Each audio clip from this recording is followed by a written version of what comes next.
Welcome to the regularly scheduled meeting of the Johnson City Board of Commissioners for January 21st. Pursuant to Governor Lee's Executive Order number 71, our meeting is being conducted electronically. And as a part of that, we will begin by calling the roll. Ms. Jennings? Commissioner Brock? Yeah, here. Commissioner Hunter? I'm here. Commissioner Murphy? Here. Vice Mayor Fowler? Here. And Mayor Wise? Here. We have with us Pastor Lester Lattany, who is going to bring our invocation, and so I will turn it over to him. Let us go to God in prayer. Eternal and all-wise God, our Heavenly Father, we thank you for another day in Johnson City, Tennessee. We thank you, Father, for your consistent goodness, your consistent kindness, and your consistently tender mercy that you show toward we who are the citizens of this great city.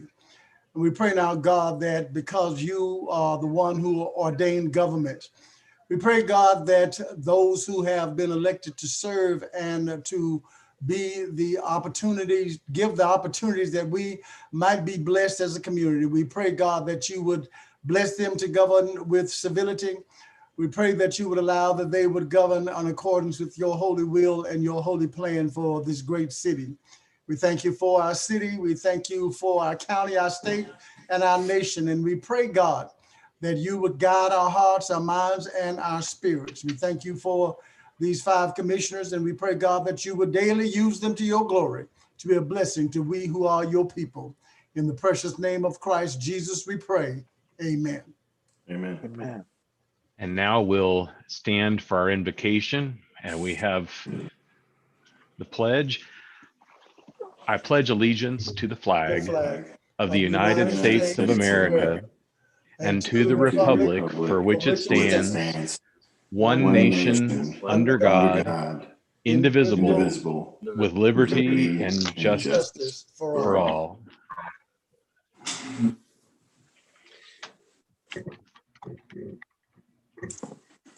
Charlie, what's up?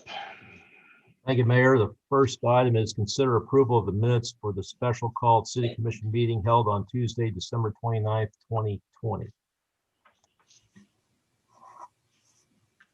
Move approval. Second. We have a motion and a second. If no objection, Ms. Jennings, would you call the roll? Commissioner Brock? Yes. Commissioner Hunter? Yes. Commissioner Murphy? Yes. Vice Mayor Fowler? Yes. Mayor Wise? Yes. Mayor, the second item is consider approval of the minutes for the City Commission work session with state legislators held on Monday, January 4th, 2021. Are there any comments or modifications? I would move for approval. I I have a second. motion and a second. Commissioner Murphy, no objection. We'll call the roll. Commissioner Brock? Yes. Commissioner Hunter? Yes. Commissioner Murphy? Yes. Vice Mayor Fowler? Yes. And Mayor Wise? Yes. Mayor, with your Mayor. permission, I'm going to lead the meeting. Thank you for the invitation to do this invocation. Thank you. Thank you, Reverend. God bless. See you, Lester. Mayor, the next item is consider approval of the minutes for the regularly scheduled City Commission meeting held on Thursday, January 7th, 2021. There a motion? I make a motion to approve. Commissioner Murphy, Second. Vice Mayor, second. No objection. We'll call the roll. Commissioner Brock? Yes. Commissioner Hunter? Yes. Commissioner Murphy? Yes. Vice Mayor Fowler? Yes. Mayor Wise? Yes. Mayor, next item is under licenses. We have one item. It's a consider a beer license application for Johnson City Brewing Company situated at 410 East State of Franklin Road, Johnson City. This item is for consideration of a Class 5 manufacturer beer license for Johnson City Brewing, again at 410 East State of Franklin Road here in town. The business is in a B3 zone. The report has been received from legal Finding no disqualifying factors, the applicant has been informed of the applicant's placement on the meeting agenda and of the time and location set for this application's consideration. We reviewed this application and find recommendation for approval. And I see we have the applicant joining us. Eric, welcome. Thank you very much.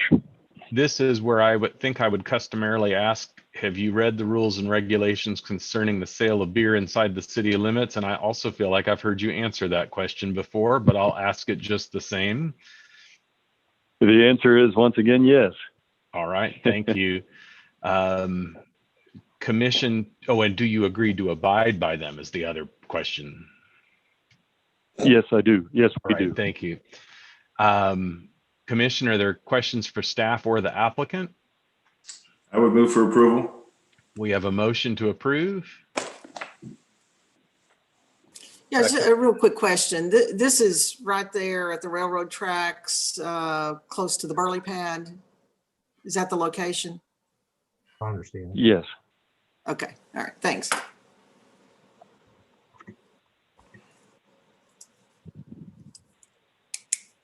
I'm not sure everyone would know what the Burley pad was, Commissioner.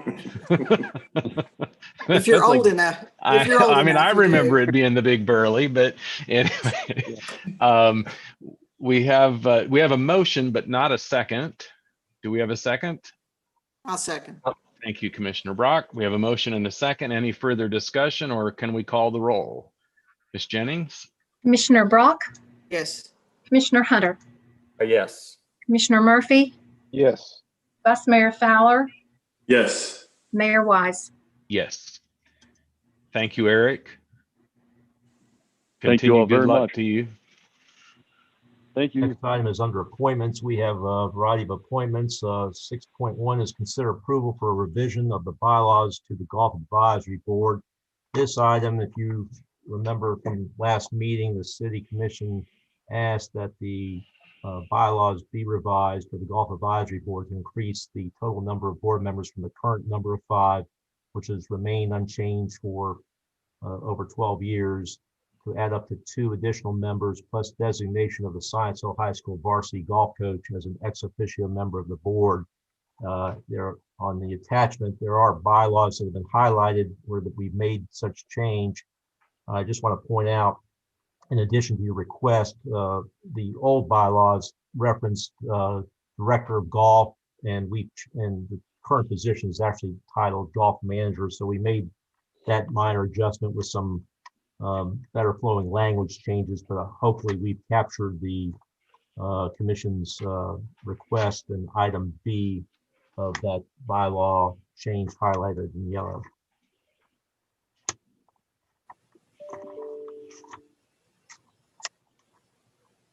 Commission? Charlie, as you were working on this, did you have a chance to talk with James Ellis and Brian over at the golf course? Was this suitable for them? Yes, we've communicated on that, and obviously the board, I think they feel this is a good number, certainly not, if anything, the more the merrier as far as the greater good. So I think it's well received.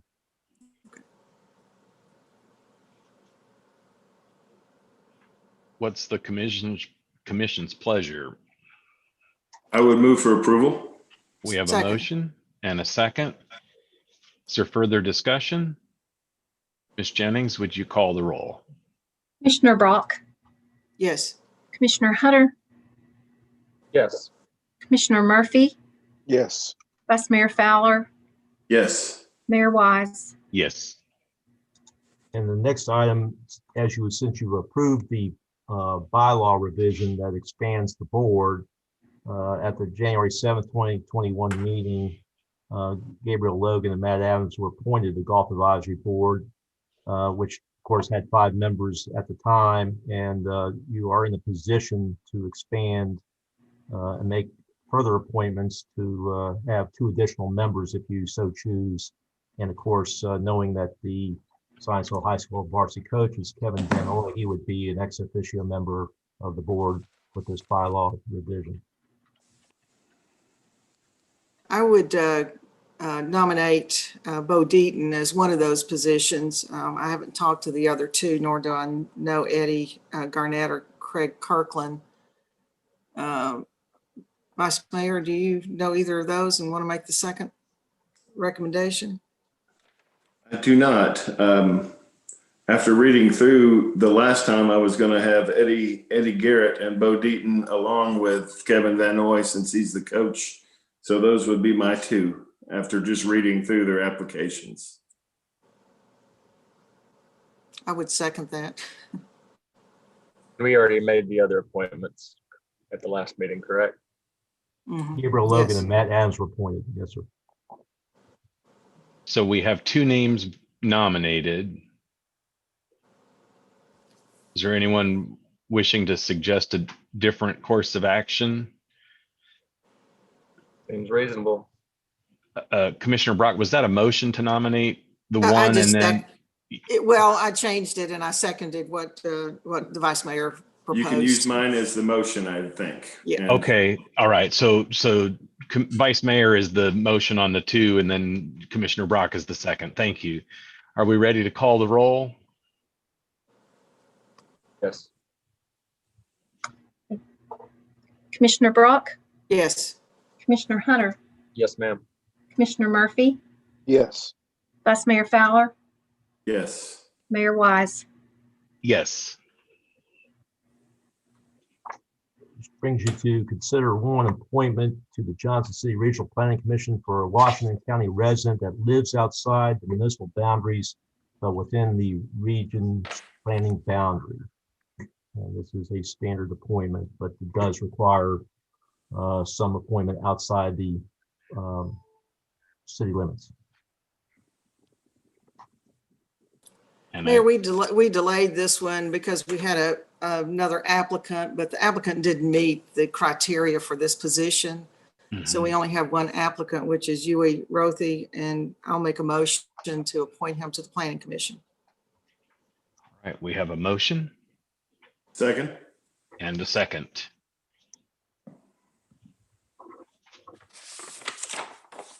Any further, we can call the roll. Commissioner Brock, Yes. Commissioner Hunter, Yes. Commissioner Murphy, Yes. Vice Mayor Fowler, Yes. Mayor Wise. Yes. Next item, we have a recommendation from the Public Building Authority, and it's on a July appointment cycle, but it has one vacancy that was not filled last July. And this position has been advertised along with the January vacancies. And the appointment will be for a term expiring July of 2023. City residency is required. And there are 4 applicants that are listed for your review and consideration.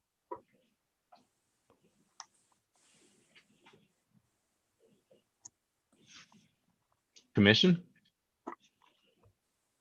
I'm going to nominate Leslie Solling. She has a master's degree in public administration, very experienced person also in communication, and that would be my recommendation. So I'll throw one out there. I would second that.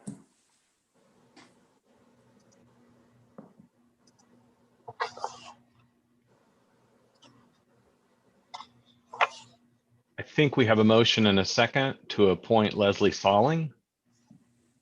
Is there further discussion? Are we ready for the roll? Ms. Jennings? Commissioner Brock, Yes. Commissioner Hunter, Yes. Commissioner Murphy, Yes. Vice Mayor Fowler, Yes. Mayor Wise. Yes, ma'am. This brings us to item 6.5, consider one appointment to the Johnson City Board of Building Codes to serve as the architect's representatives. And the Board of Building Codes has one remaining position for appointment in January 2021. And the appointment is restricted to a licensed professional in the field of opening, which in this case is an architectural representative. The applicants must live within the city limits. The term is for 3 years. And the only qualified applicant received is for for the architect position is architect Tony Street, whose application has been attached for your review and consideration. I would move for approval of Tony Street. Motion from the vice mayor Second. and a second. Commissioner Hunter. We'll call the roll. Commissioner Brock, Yes. Commissioner Hunter, Yes. Commissioner Murphy, Yes. Vice Mayor Fowler, Yes. Mayor Wise. Yes. Mayor, this brings you to the consent agenda for your review and consideration. Are there items that folks would like to have pulled? I would, Mayor. Yes. If we could pull 7.1.8, I see Phil is here and he can fill us in as we approve this last invoice. Maybe just give us an update on the stream banking project. And then just for visibility, I'd like to pull 7.1.9, consider appointing of the city attorney. Okay. Commissioner Hunter.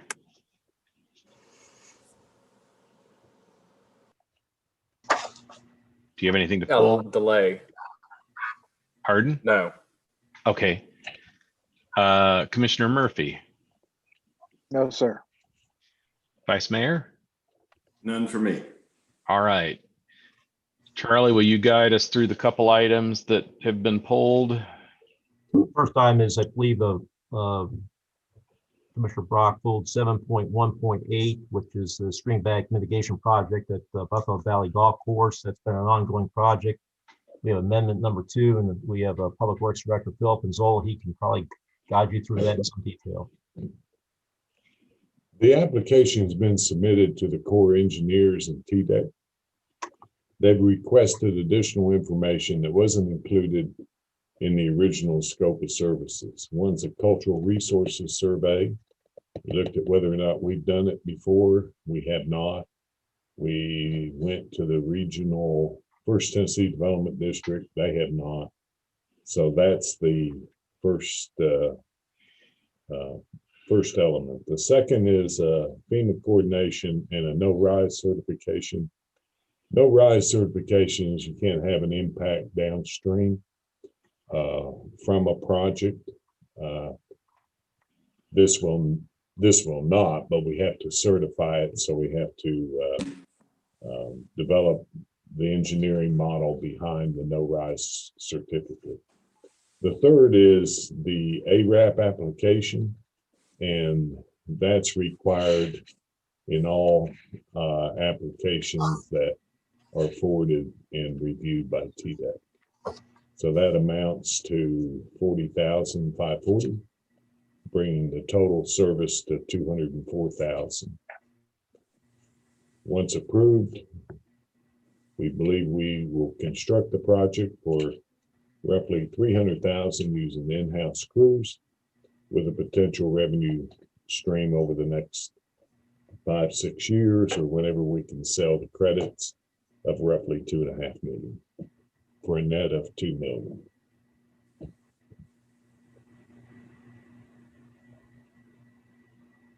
You're muted. Did you not hear anything? Yeah, I did. I heard you. Of the 3 things that you're going to have to turn back in or have already turned back in, are any of these things that could stop this project?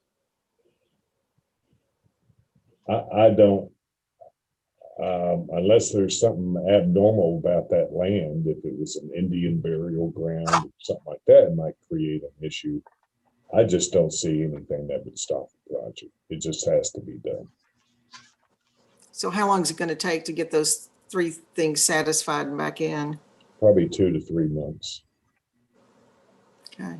Are you still communicating with the residents out there about the status of the project?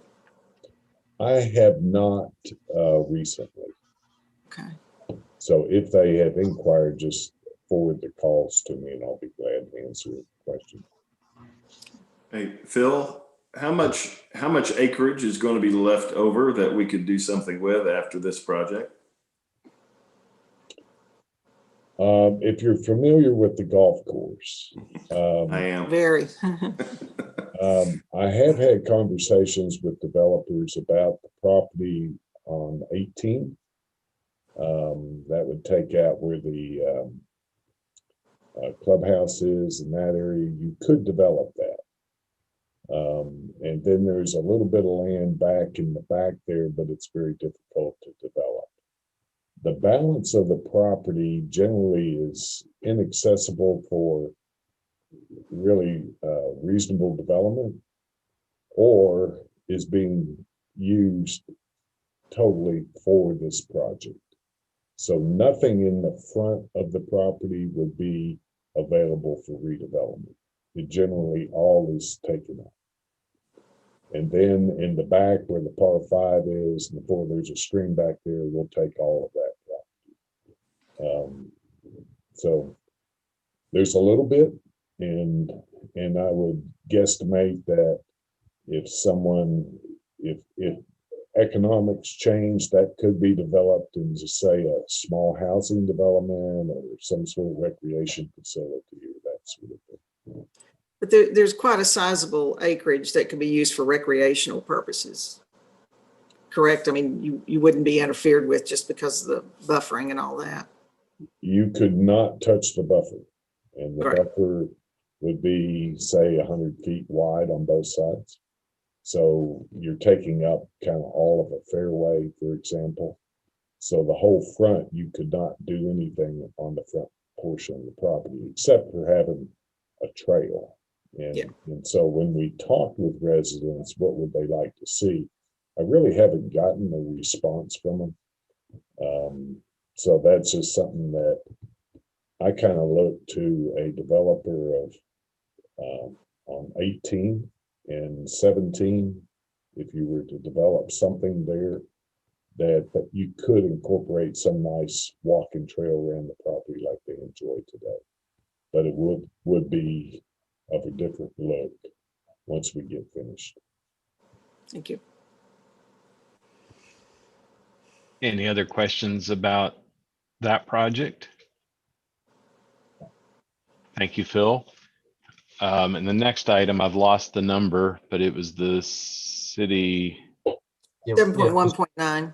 Yeah, it was under consent agenda, but it was under, looks like it was also put under other 11.3, but either way, we can certainly talk about. Oh, that. I think on the final, it actually is 11.3 in the final agenda. Yes. That's why I wasn't seeing it. All right. We can do it then. That's fine. I just wanted Okay. to give Sonny some recognition, and Well, it's going to be taken up standalone here in a little bit. So that's good. I think you just had 2 items and that was one of them, right, Commissioner Brock? Correct. Okay. I would move for approval of the consent agenda. Thank you, Vice Mayor. A second?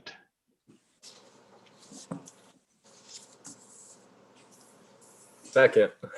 All right. A motion and a second. Let's call the roll then, Ms. Jennings. Commissioner Brock, Yes. Commissioner Hunter, Yes. Commissioner Murphy, Yes. Vice Mayor Fowler, Yes. Mayor Wise. Yes.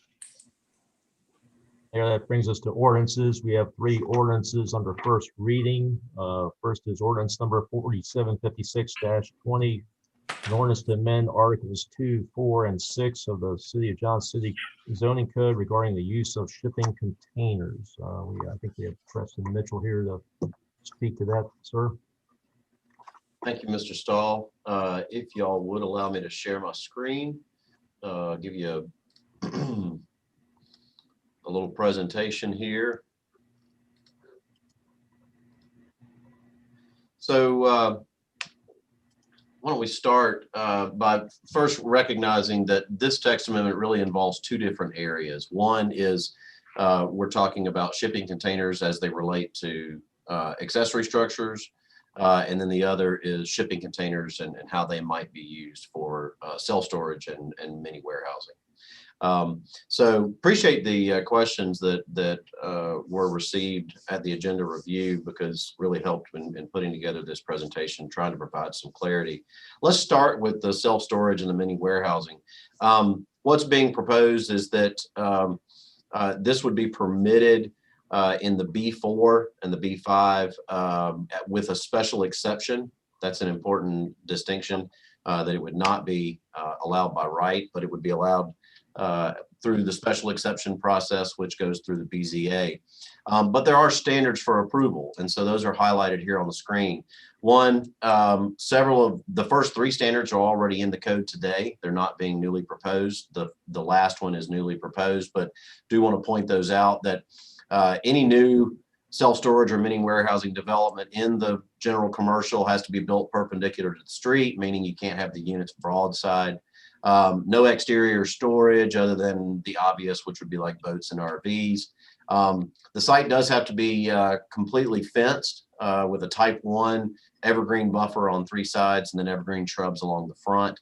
And then the new language, which is introducing this new building type, and that's really what these are. These are just an alternative building type, is the shipping container usage grading A through C. If it was a grade A unit, it would be allowed to be unmodified. The picture on the left there gives you an example of what would be a grade A unit. And then grade B and grade C would have certain requirements for cladding or for wrapping. In the industrial would be a permitted use by right, would not require the special exception. So the top 3 standards would not apply, just the allowance for the shipping container and the different grades. Now, one of the questions that you asked was, well, tell us about the grading. What is, exactly what is that? What does it mean? When you research the different grades in the maritime industry, unfortunately, that particular industry doesn't have just one single standard. They all can't agree on one single standard. So there are really 3 recognized industry grading standards, and those are found here on the left: the IICL, the CW, which basically means cargo worthy, and the WWT, which is wind and watertight. But those 3 recognized standards do all agree on the different grades, grade A, B, and C. So you can see here on the left, the general appearance obviously falls as you get into a grade C. Dents and scratches will obviously increase as you get into a grade C. Superficial rusting, things like that. But in general, the types of units that through our research we find are being used for non-maritime purposes are the ones that are generally grade A or grade B.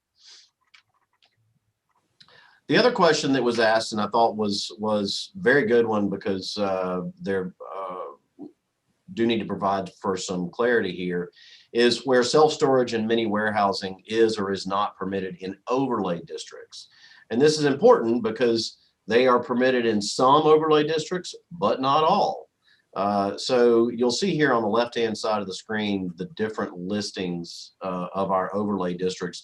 The HVO, the Highway Vista Overlay, although it's in the ordinance, in the text, we actually don't have any zones mapped of HVO. So that's really kind of a non-issue. The DO, the Design Overlay, and the UPO, the University Parkway Overlay, these self-storage or mini warehousing is not a permitted land use. So that's important to note. And I'll go to a map before we go to the bottom part of that screen and show you the different areas where we have the CO, the DO, the GO. But what is undulating right now in the orange, that is the corridor overlay as well as the gateway overlay. So the gateway overlay is found down here along Market Street, extending from Jonesboro into town. And then the corridor overlay is these other large overlays up in the north part of the city, that being Boones Creek, up in Gray, North Roan Street, extending all the way down to where Roan Street splits at Science Hill, and then the other split of Roan Street at Bristol Highway. Where self-storage and mini warehousing, regardless of the building type, is not permitted, would not be allowed as a land use, is really along any section of State of Franklin. And that would be in the design overlay, the DO. Also would not be allowed in the UPO, the University Parkway overlay. Now there's an asterisk next to that because there is one parcel, literally one parcel up off of Greenwood, where Greenwood ties into University Parkway, that is zoned industrial, where that would be grandfathered in. But other than that, anywhere else in the UPO would not be permitted. So let's go back to the two different overlays where they could be permitted with a special exception. And those would have to meet the base standards that I mentioned earlier. But then there would also be additional standards for anything in these two overlay districts, that being decorative fencing along the streets. Chain link would be allowed along the side, the rear, or non-residential buffers. And then the units themselves would have to be earth tone building colors. And that's a good example in that picture of an earth tone building color for that unit. So that's the self-storage and the mini warehousing side. I want to touch base for a minute on the accessory structure option. The text proposes to allow shipping containers as an accessory structure in non-residential districts only, and so the question was, well, give us a couple of examples of where that would fall in. And so I chose two different areas of town, one being the Knob Creek and Sunset Road commercial node. That's an urbanized area, but also one completely surrounded by residential. And so I chose a couple of parcels. This is the Shell station there on the corner of Knob Creek and Sunset.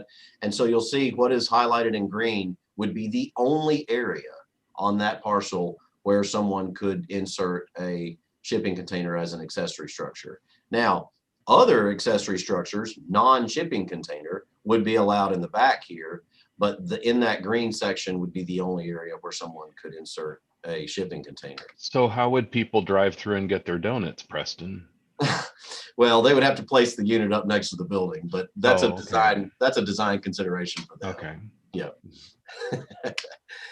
The other is, I thought this was a great one to give it as an example, because the city manager had asked about our recent changes to the accessory structures language, but also to the setbacks and our yard definitions. This right here is Mahoney's. I think we all know Mahoney's here on the corner of Knob Creek and Sunset, the opposite intercept or the opposite corner. Dan has actually two street frontages here. So you would not be able to place a shipping container as an accessory structure along any of these street frontages. And so that would leave this side yard. However, this side yard is adjacent to a residential district. And so therefore he would not be able to do a shipping container at all. He could do an accessory structure, a different type of accessory structure, but the shipping container would not be permitted on this particular lot. So let's step to another area of town. This is jumping over the interstate here along Wesley Street, Wesley Court. This is right off of Princeton Road. This area you can see here by the map is heavily industrial, light industrial. You don't have any heavy industrial users over here in manufacturing, but light industrial, medical, things like that, some automotive uses. This is really the type of area where you would typically find users purchasing these small 20-foot or 40-foot shipping containers and using them potentially for accessory structures. And in the green here on these three different lots, it gives you the areas where they would be permitted. Now, where there's not a color, you would not be allowed to have an accessory structure. I wanted to point out this corner here on the corner of Wesley Court and Wesley Street, because this was one of the questions that the city manager asked. One of the changes to the yard requirements is that beforehand accessory structures could go back in here along the side. Now they have to go behind the building. So that gives you an idea. With that, the Planning Commission considered this and recommend unanimous approval to you. So happy to answer any questions. Could you go back a slide, Preston? Happy to. What does the blue mean? Is this just that? What does that highlighted blue mean on this map? The blue color is the medical services zoning, and the other over here is residential and office one. Oh, okay. So you were just making a zoning designation. And You that's were the noting. rehab hospital at the bottom. Right, correct. Yes, what is in blue is just a different zoning classification. Okay, What is than in industrial. Right, what's in this Okay. kind of light purple is industrial, meaning nowhere in this area is residential. Right. Thank you. Yes, sir. Preston, who grades these containers? They would be graded by staff based on the image that I showed you before. Okay, have y'all been doing this? I mean, we know there's shipping containers out there in different places. No, Or- ma'am. I mean, in other words, we don't currently allow this as a building material. This would be the introduction of that.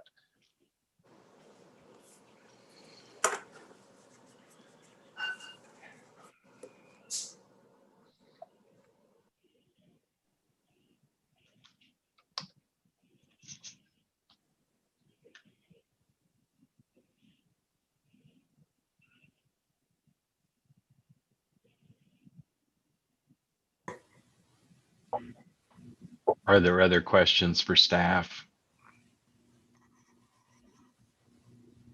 Can you go back to your slide that shows the corridor overlay and the gateway overlay? These are two areas that you've identified where the self-storage mini warehouse that they could use the shipping containers to build storage areas, correct?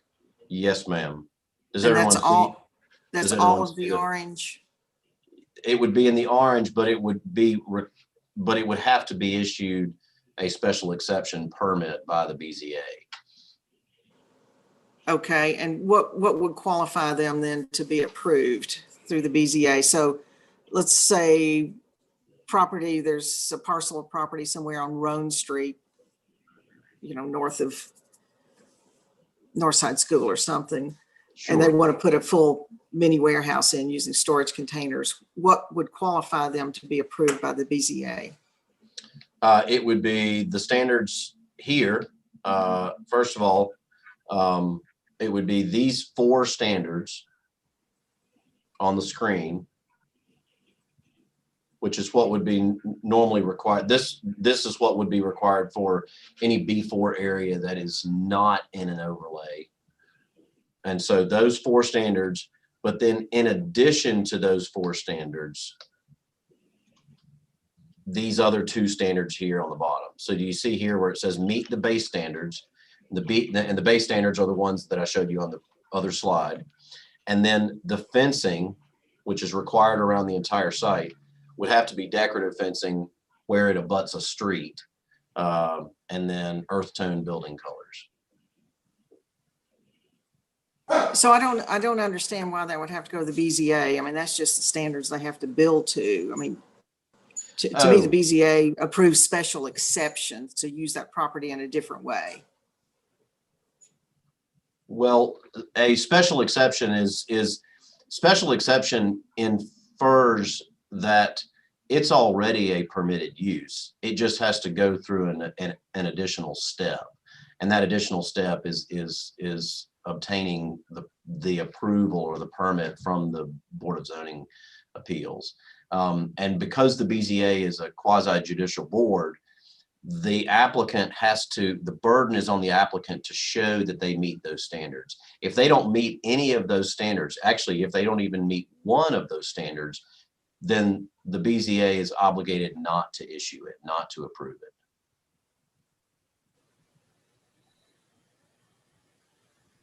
Do we have projects or do we have any requests or permits that are being out there to do any of these projects?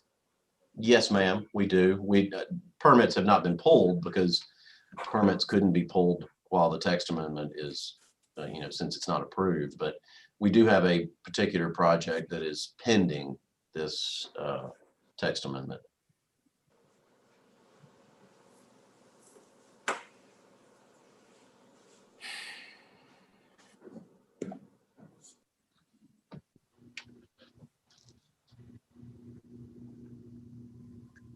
Are there other questions of staff? I would move for approval on first reading of this ordinance. Okay, we have a motion, and just for clarification, this would be subject to public input on second reading, is that correct? Correct. Well, either second or third, but yes, sir, we would need to. Will we be run. advertising it as second reading for? Well, we need to see exactly what, generally it's going to be second reading and we have to run an ad in the paper. Yes, sir. Okay. So we have a motion to approve on first reading I'll second. and a second. Is there objection to calling the roll? Ms. Jennings? Commissioner Brock, Yeah, I'm not going to vote in favor of this. I feel like we've worked really hard in our city to kind of upgrade its curb appeal. And I feel like this is going in the wrong direction to bring these used containers in to do projects, and particularly in the areas that are the CO and the GO as we've defined there. So I'm going to vote no. Commissioner Hunter, Yes. Commissioner Murphy, Yes. Vice Mayor Fowler, Yes. and Mayor Wise. On first reading, I'm going to vote yes, but I'd like to hear public input, and I too have the reservations that Commissioner Brock has expressed.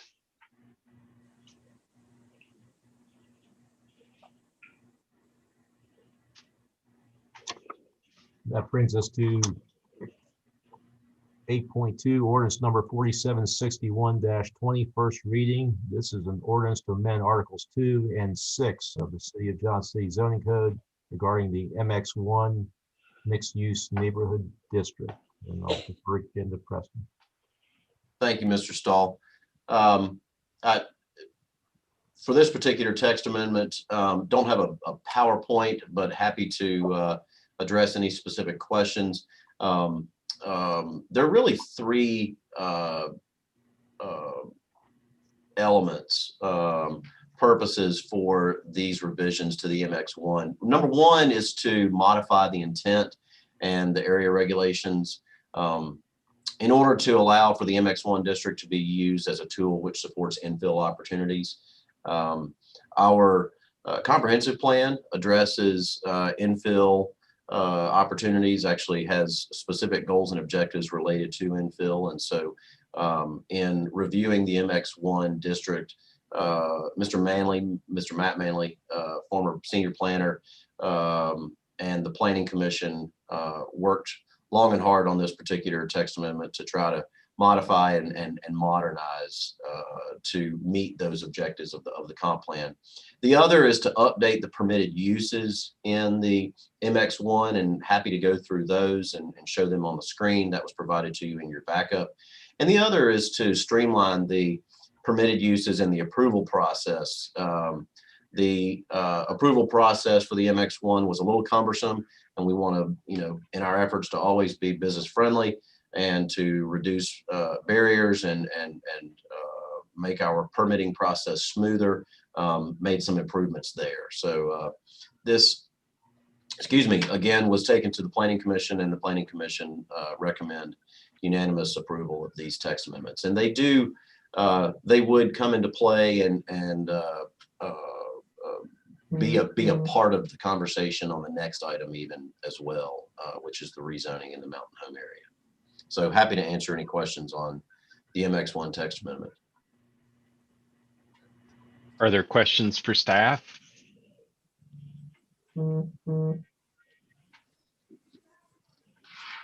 If there are no questions, would the commission like to act on the amendment to the articles?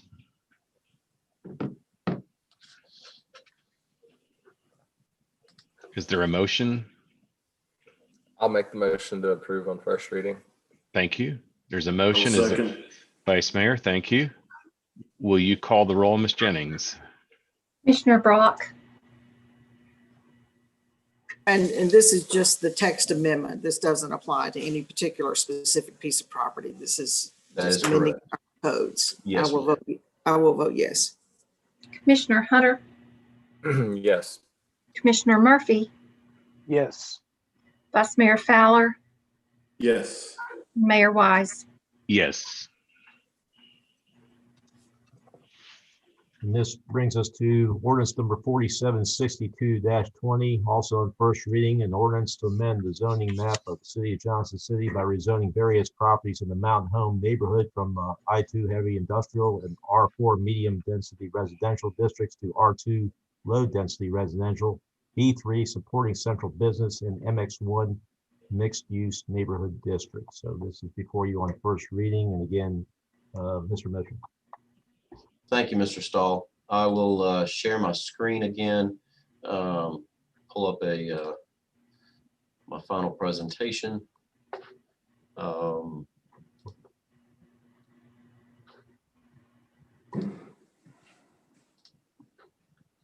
There we go.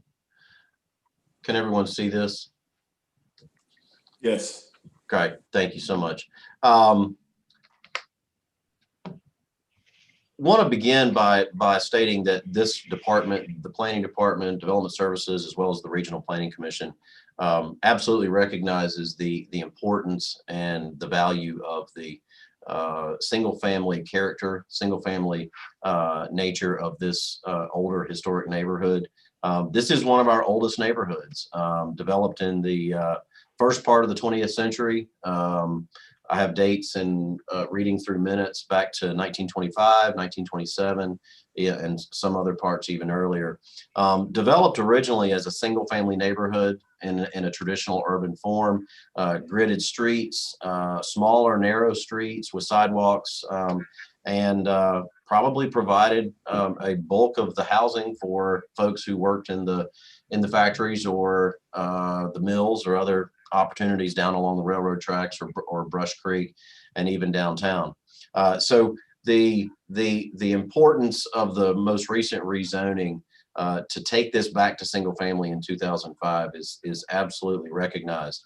And so I want to provide for some understanding as to why we are proposing this particular rezoning.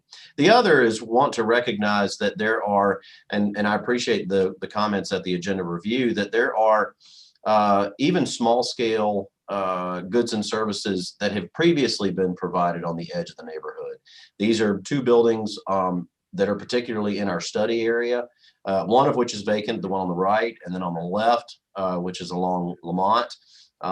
So there already is a desire, there has been a need for these small scale goods and services in the area. And so we're just trying to simply build upon that along the outer edges.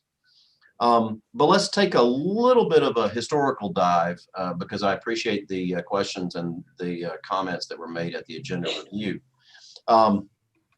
What I referenced just a minute ago was the most recent large-scale rezoning in the area, and that was a 2005 large-scale downzoning. And everything that's in this gray, this dark gray color, is what was proposed to be downzoned in 2005. Going back to pre-1972, this entire area was zoned R3, which is essentially medium density residential. In 72, it was upzoned to R4 and R5, to the high density residential. At the time, based on minutes and other notes, it was intended to support the small urban lots. And in fact, a number of the lots were non-conforming. And so this was an effort to bring conformity into the neighborhood, but also allow for some densification. What happened though is it backfired a little bit, and many of the beautiful old single family homes were converted into apartments, not done very well. Some were converted into boarding houses. They ended up having pretty bad congestion problems and the like. And so in 2005, there was the effort by the neighborhood to restore that single family character. And that's why it was pulled from the R4 and R5 all the way down beyond the R3 into the single family R2C. And again, that was an effort to restore and protect this single family character and also reduce the congestion. You may recall, those of you especially who are from here and have seen these rezonings happen in the past, that other urban neighborhoods, older urban neighborhoods, have also done similar. The tree streets across the state of Franklin began similar efforts in 1987. and downzoning from high density residential. I do want to note that what's interesting and found in the minutes going back to the 2005 rezoning is that out of this area that was proposed to be downzoned, these two areas here highlighted in yellow, specifically in the center of the neighborhood here along Hillcrest Drive, really kind of splitting it in two, as well as the study area that's under consideration tonight, actually did not get downzoned. And so what ended up happening is what we have on the zoning map today.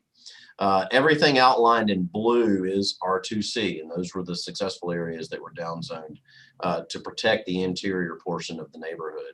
And again, here along Hillcrest and this central part of the neighborhood remained R4, as well as several lots here along Lamont and on both sides of Watauga, and then kind of making a U here along Highland. So those areas did not get downzoned. Now, what's important to note is that our 2021 MX1 rezoning, this particular study, intends to preserve all of the R2C. We are not proposing to change any of the R2C zoning. And in fact, too, we also have no intent on bringing back secondary requests to change the zoning on the interior portions of these blocks.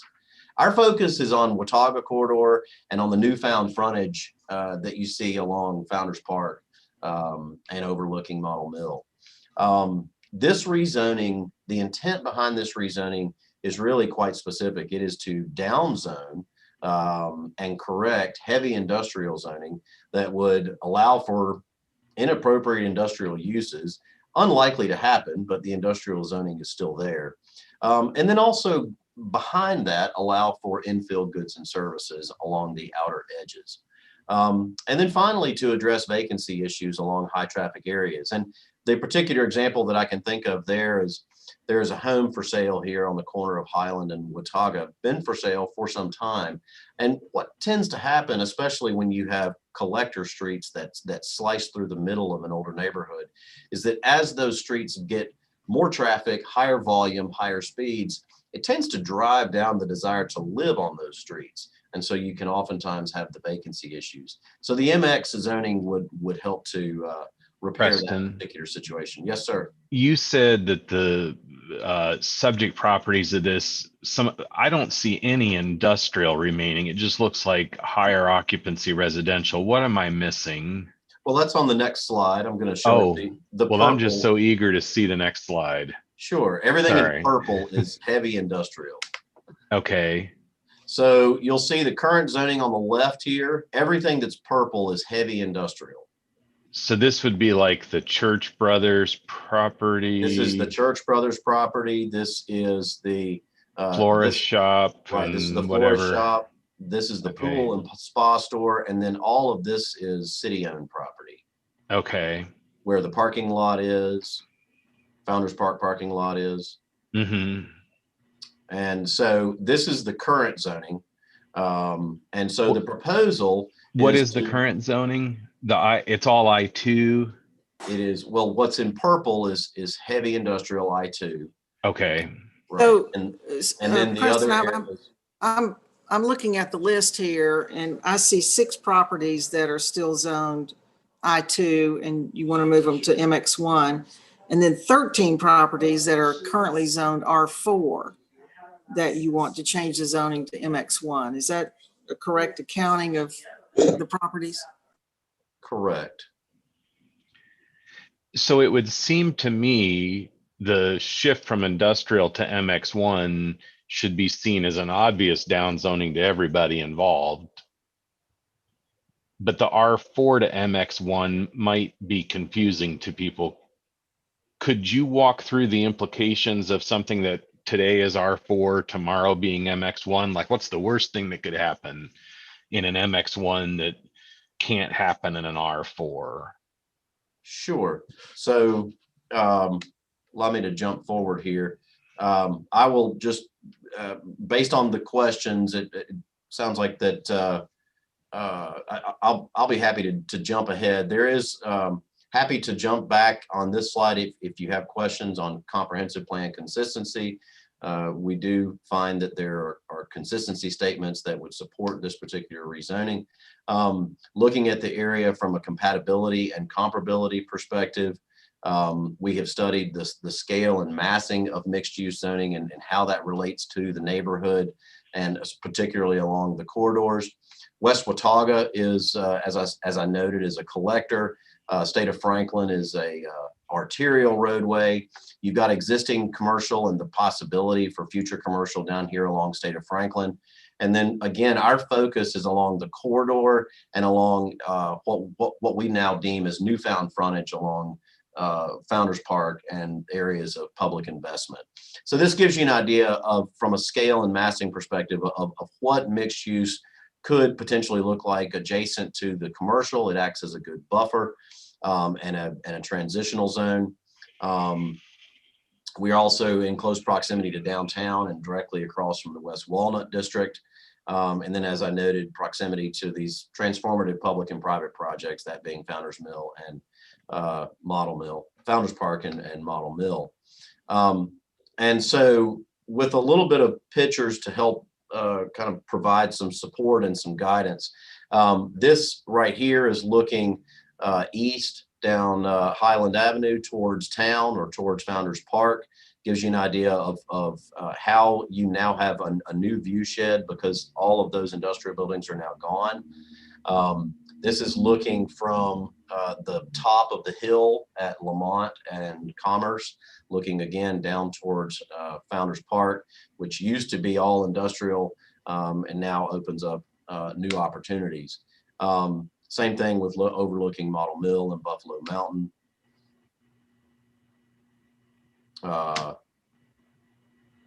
And so the primary difference between the R4 and the MX1 is that there's an introduction of small scale, and that's an important term to. That's not simply just a planning term. That's not an intent to try to sell you a bill of goods. It is the MX1 is specifically regulated to only allow small scale, that being less than 2,000 square feet, goods and services that are typical for the edges of neighborhoods and those areas that might develop in a small mixed use fashion, that being a beauty parlor or a coffee shop or a small tap room, a small dry cleaner or a laundromat, things like that. Those types of goods and services that can easily be walked to, biked to, or provide services to the adjoining neighborhood. But again, our effort here is to repair and downzone old heavy industrial zoning that's no longer needed. And then the other is to allow for infill opportunities specifically along busy corridors that now have higher traffic volumes. And then also those areas, as I noted, that now have a different and new view shed with the industrial buildings gone. So Preston, could someone put in a small kind of pub that plays live music, for example? They could potentially, but then they would also be subject to the noise ordinance.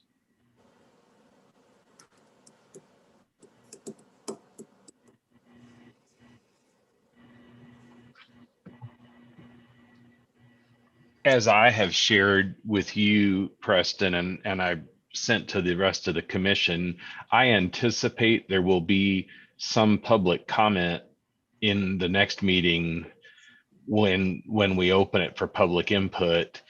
I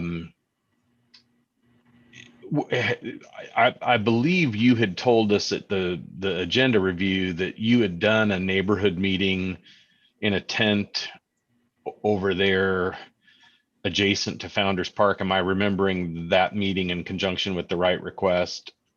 You are correct. We held a neighborhood meeting on the Saturday of October 24th from 9 to 12 in the parking lot there, and mailed postcards inviting everyone in the study area, both property owners and residents.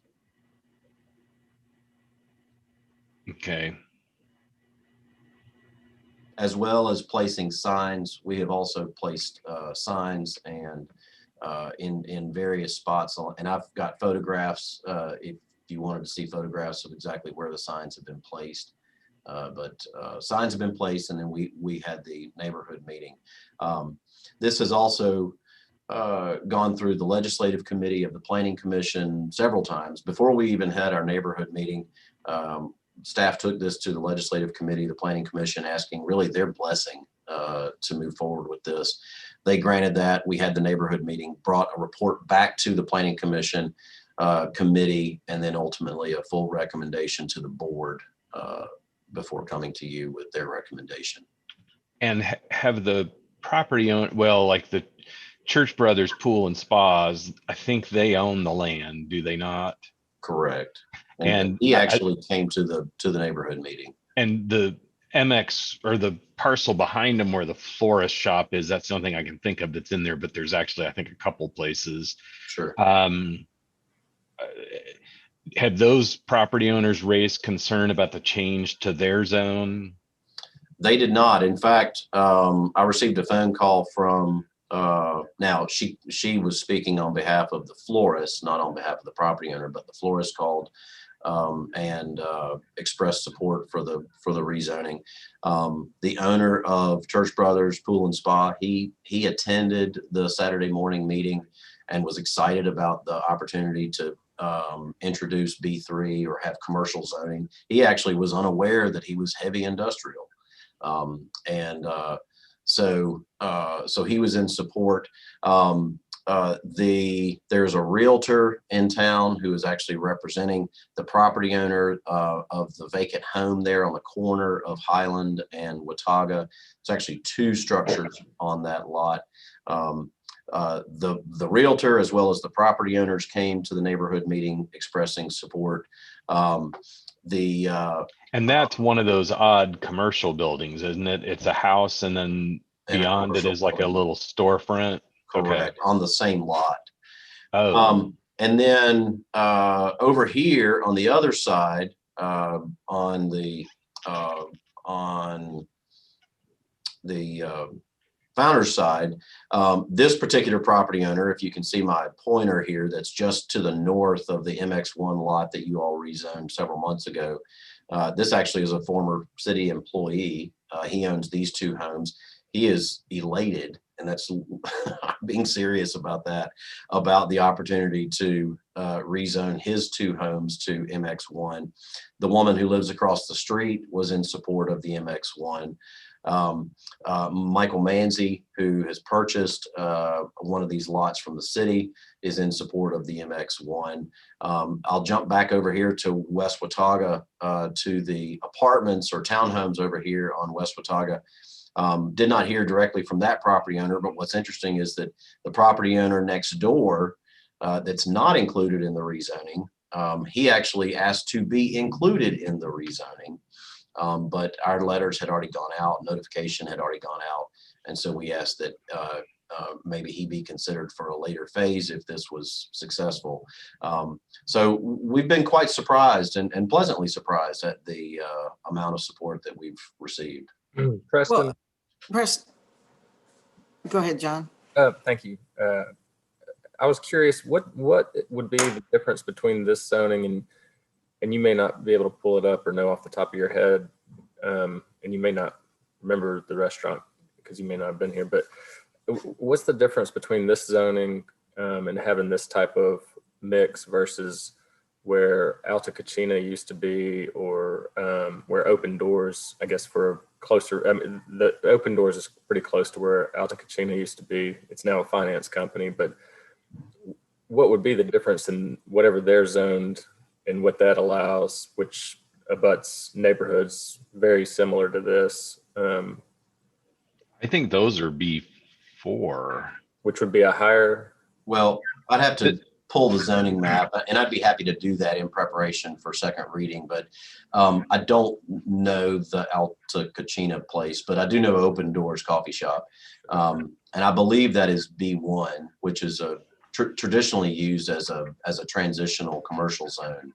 The main difference, and actually the MX1 is a zone that if you all adopt the text amendment, could end up replacing our need for the B1 because it actually does a better job of acting as a transitional use. It ensures small scale. The B1 doesn't have scale restrictions. It doesn't for a couple of uses, but it is less concerned with form and design. Whereas the MX1, if you're going to start getting up next to the edges of neighborhoods, form and design becomes important. And so what we would like to do is, if we're successful with this MX1 text amendment, begin using the MX1 in a way that the B1 has done previously. Okay. Yeah, that answers my question. Thank you. Mm-hmm. So, Preston, I can understand why a person might support it whose property is going to be rezoned to MX1 because there may be some economic advantage to them if they can sell it. The one I'm really interested in are the ones who are adjacent, the lot just next door then, to where you pointed out one of our employees right there. So his neighbor right next door. Are they happy about this? I did not receive a phone call, or they did not choose to come to the event. I did. There's a gentleman who lives in the middle of the block here along Highland who came. There's a gentleman who lives here in the middle of the block who did come to the tent, stayed actually almost the entire time, had a cup of coffee and asked whether or not his property was included, and I indicated no. And he asked several questions about what does the MX1 mean and all this kind of stuff, but in the end he was in support. So he was the only individual from the center of the block that walked down or that we've received information from. But anyone that we would have gotten phone calls from or emails, certainly I'd be happy to pass those along to you. I did speak with the lady. I believe it's the same woman. I'm not entirely sure, but I believe the individual that emailed the mayor and you all today or yesterday as well, I believe it might be the same person that wrote the opinion piece in the paper. If that is who I'm thinking it is, had a lengthy conversation with her. Understand she has very valid questions and concerns as it relates to protecting the single family character of the area, protecting rents and property values, gentrification issues, absolutely all very good and valid concerns. Ultimately, the market, controls rent values and property values. But what we're trying to do is simply set the table here for opportunities along corridors and along the edge, but still protect the center. So, Preston, there's some of these parcels that I could support because of their location. But what we have before us is a bundle. It's either you either say yes or no to the, a list of probably 18 properties here. Is there any way we can unbundle this and kind of look at it more from a micro level than a macro? Yes. The short answer is yes. I wonder though if once we got into that conversation, if we end up at the same place. I don't know. We might not. But the bundle assists really simply in the complexity of the ordinance, so that you're not doing 19 different ordinances. But if you wanted to split it up and look at the city-owned property as one ordinance, that area, I would argue, would be fairly simple. Maybe the city-owned property could be bundled with Church Brothers, those properties that they're along State of Franklin and Brush Creek. Before we do that, though, this is a 3 reading situation, Sure. and there's an opportunity for public input at the next meeting. And it may very well be that in the public input, questions can be raised, questions can be addressed, and we can more fully understand what the variables are. And we'll have that reading and a reading after it to make modification. Using the tree streets as an example, they went to a down zone and have really tried to preserve the residential neighborhood feel, but they still have places like Ole Guacamole at the end of the block as you move out of the core of that neighborhood. And so the idea of a flower shop or a hair salon or an accountant's office at the end of the block on these busier roads doesn't strike me initially as undermining the residential nature of the neighborhood. But I want to hear from the people who are going to be affected by it. So I don't. I guess I'm wondering, should we approve this on first reading so we can hear from people directly affected by it, and then make a call going forward? I agree with that. Preston, Watauga and Unaka, what are they zoned? Where it's kind of, they're backed up to residential, but they're, houses that have been converted into businesses, and a lot of business on Watauga and Unaka. Do you know that off the top of your head? Yes, it is. Actually, much of that zoning is either MS1 or RO1, which is medical. And my understanding, obviously, the application of that zoning predates me, but my understanding was that there were policy conversations that would allow conversion. And I say this carefully and delicately.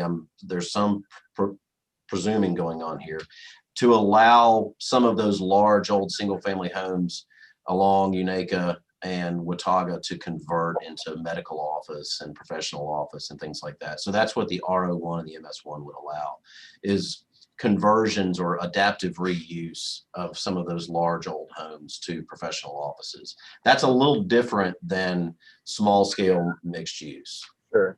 Okay. Well, with the mayor's comments, I'll make a motion that we approve this on first reading to get to public. I have one more question, though, if we Please. could entertain my question. Preston, on all the properties that are listed on this sheet, Yes, ma'am. have each one of the property owners agreed that they want their property rezoned as we are suggesting here? No, ma'am. They have not, but we are following the law as it's been provided to us. So I understand your question. I just want to make it clear to anyone listening that we're not trying to step outside of our authority or our bounds. I understand that, but I'm just asking, have you talked with each one of them out of courtesy? Not with every single one, but every single one did receive notice as well as the invite to the neighborhood event. And Preston, if I recall correctly from the Monday night meetings, you all went so far as to not only reach out to the people that live there, but property owners who Correct. necessarily, you went a little above and beyond and rented a tent and made a special, COVID appropriate environment in order to try to give every opportunity for people to attend. Absolutely. We did.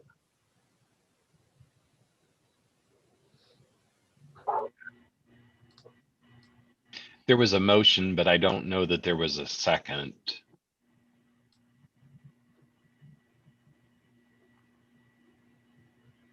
I will second to get to the second reading. All right, we have a motion and a second. Is there objection to calling the roll? Ms. Jennings? Commissioner Brock, You're on mute, Commissioner. Sorry, no. Commissioner Hunter, Yes. Commissioner Murphy, Yes. Vice Mayor Fowler, Yes. and Mayor Wise. On first reading, yes. That brings us to ordinances, second reading. We have ordinance number 4755-20 on second reading, and ordinance to amend Title 8, Chapter 2, Section 209, subsection 5 to require certificate of substantial completion and to add Section 209, subsection 6 to require regulatory distance of location of business holding an on-premise license. So that would be Sunny Sandos. I think she has that item. Do you have any questions on that?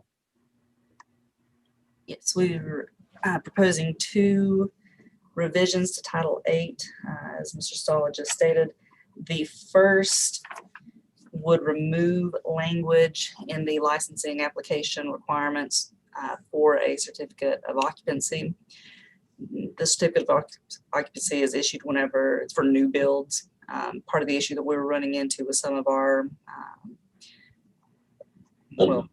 not new construction, is that they were having a hard time obtaining those certificates of occupancies, and our development services was having a hard time actually issuing those. After sitting down, focusing on what we truly utilized out of those documents, we determined that we utilized the occupancy load count. We utilized the fire inspection. We utilized the building inspector's approval. The 2 latter are actually also provided for and required in the licensing application process. So what we've done is remove the 1 document that required all of those, that was a hurdle for some of these older buildings, and substituted it with the certificate of substantial completion, which provides the same required information to the city that we utilize in determining and evaluating these applications, but makes the process a bit more friendly for our applicants. The second change that is in Title 8 is defining a distance for establishments that have an on-premise license. It's Chapter 4 out of Title 8 already has a distance requirement for liquor stores. We did not define that for the beer, places that have beer license, which those are defined separately by the state. If there's not a definition for the distance, then that can be a point of contention if there is any litigation raised. The states and courts have opined that it's best to have a clear definition. So that is what we're providing with these revisions. And I guess I would just want to thank you and everyone else who's been involved in it. I know of a couple instances where these timing issues force somebody who was trying to be proactive in starting the process to get their beer license to be delayed, because sometimes the CO might still be 2 or 3 weeks away. They want to get on our agenda. And so I think this is exactly the kind of systematic change we can make. Doesn't alter taking care of life safety issues, but it really does make a big difference to somebody trying to get their business open. So thank you for that. Are there questions for staff from the commission, or a motion to take action? Second reading, there's no need for a public hearing though on this. Thank you for asking. Do we have a public hearing? There will need to be a public hearing on third reading. Okay, thank you. I'll make the motion to approve. We have a I'll second. motion to approve and a second from Commissioner Brock. Are we ready to call the roll? Ms. Jennings? Commissioner Brock, Yes. Commissioner Hunter, Yes. Commissioner Murphy, Yes. Vice Mayor Fowler, Yes. Mayor Wise. Yes. That brings us to ordinances under third reading. We have ordinance number 4758-20, an ordinance to amend Title 12 of the City Code regarding adoption of the 2018 ICC Building Code and the 2017 National Electric Code. This item is before you with a recommendation for approval from staff. Preston Mitchell and/or Dave McClellan is here to comment if you have any questions. Do commissioners have any additional questions? We have certainly talked about this at some length, so we may be ready for a motion, but I'll open it up to the commission. I would move for approval. Thank you, Vice Mayor. Is there a second? Second, sorry. Thank you, Commissioner Hunter. Ms. Jennings, if you'll call the roll. Commissioner Brock, Yes. Commissioner Hunter, Yes. Commissioner Murphy, Yes. Vice Mayor Fowler, Yes. Mayor Wise. Yes. Mayor, that brings us to other. We have consider a discussion of an ordinance to amend Title 8, Chapter 4 of the Code of the City of Johnson City to reduce the privilege tax. And the purpose of this ordinance is to revise Title 8, Chapter 4, and to reduce the privilege tax during the event of a statewide pandemic which exceeds a 12 continual month period of time. And we have Sunny to comment on that if you have any questions on the intent of this ordinance. Would there be objection to pulling this item so that we could confer on the ordinance? The aim when I have raised this issue is to focus exclusively on those folks who are assessed that tax as a product of occupancy.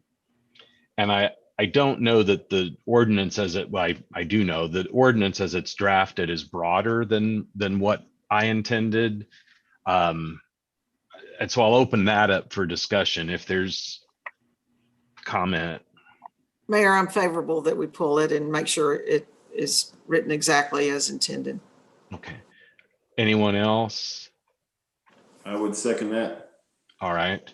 Well, let's pull that and look a little further, just laser focusing on those that have their privilege tax calculated as a product of occupancy.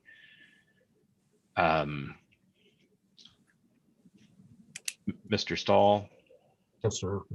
We'll move on to the next item is consider adopting a resolution in support of Drug Dealer Liability Act lawsuit. And again, we have Sonny Sanders to comment on that. Should I call the roll for the motion to Yes. Excuse me. pull? Oh, I'm sorry. I was just thinking we were pulling it. Yeah. So sorry. We'll jump back. Let's call the roll on pulling 11.1. Sorry about that. Commissioner Brock, Yes. Commissioner Hunter, Yes. Commissioner Murphy, Yes. Vice Mayor Fowler, Yes. Mayor Wise. Yes. Thank you. Now Ms. Sandos. Yes, a request has been made for the City of Johnson City to be a named party to pending litigation. The litigation is currently pending in Sullivan County. This is in relation to the nationwide opioid actions that have been filed against the big pharma companies. The request to the city has been initiated by our District Attorney General, Ken Baldwin. He is currently represented by a firm out of Nashville. There are companion cases to the action that involves our general. Our general has brought his action in conjunction with two other generals. So it is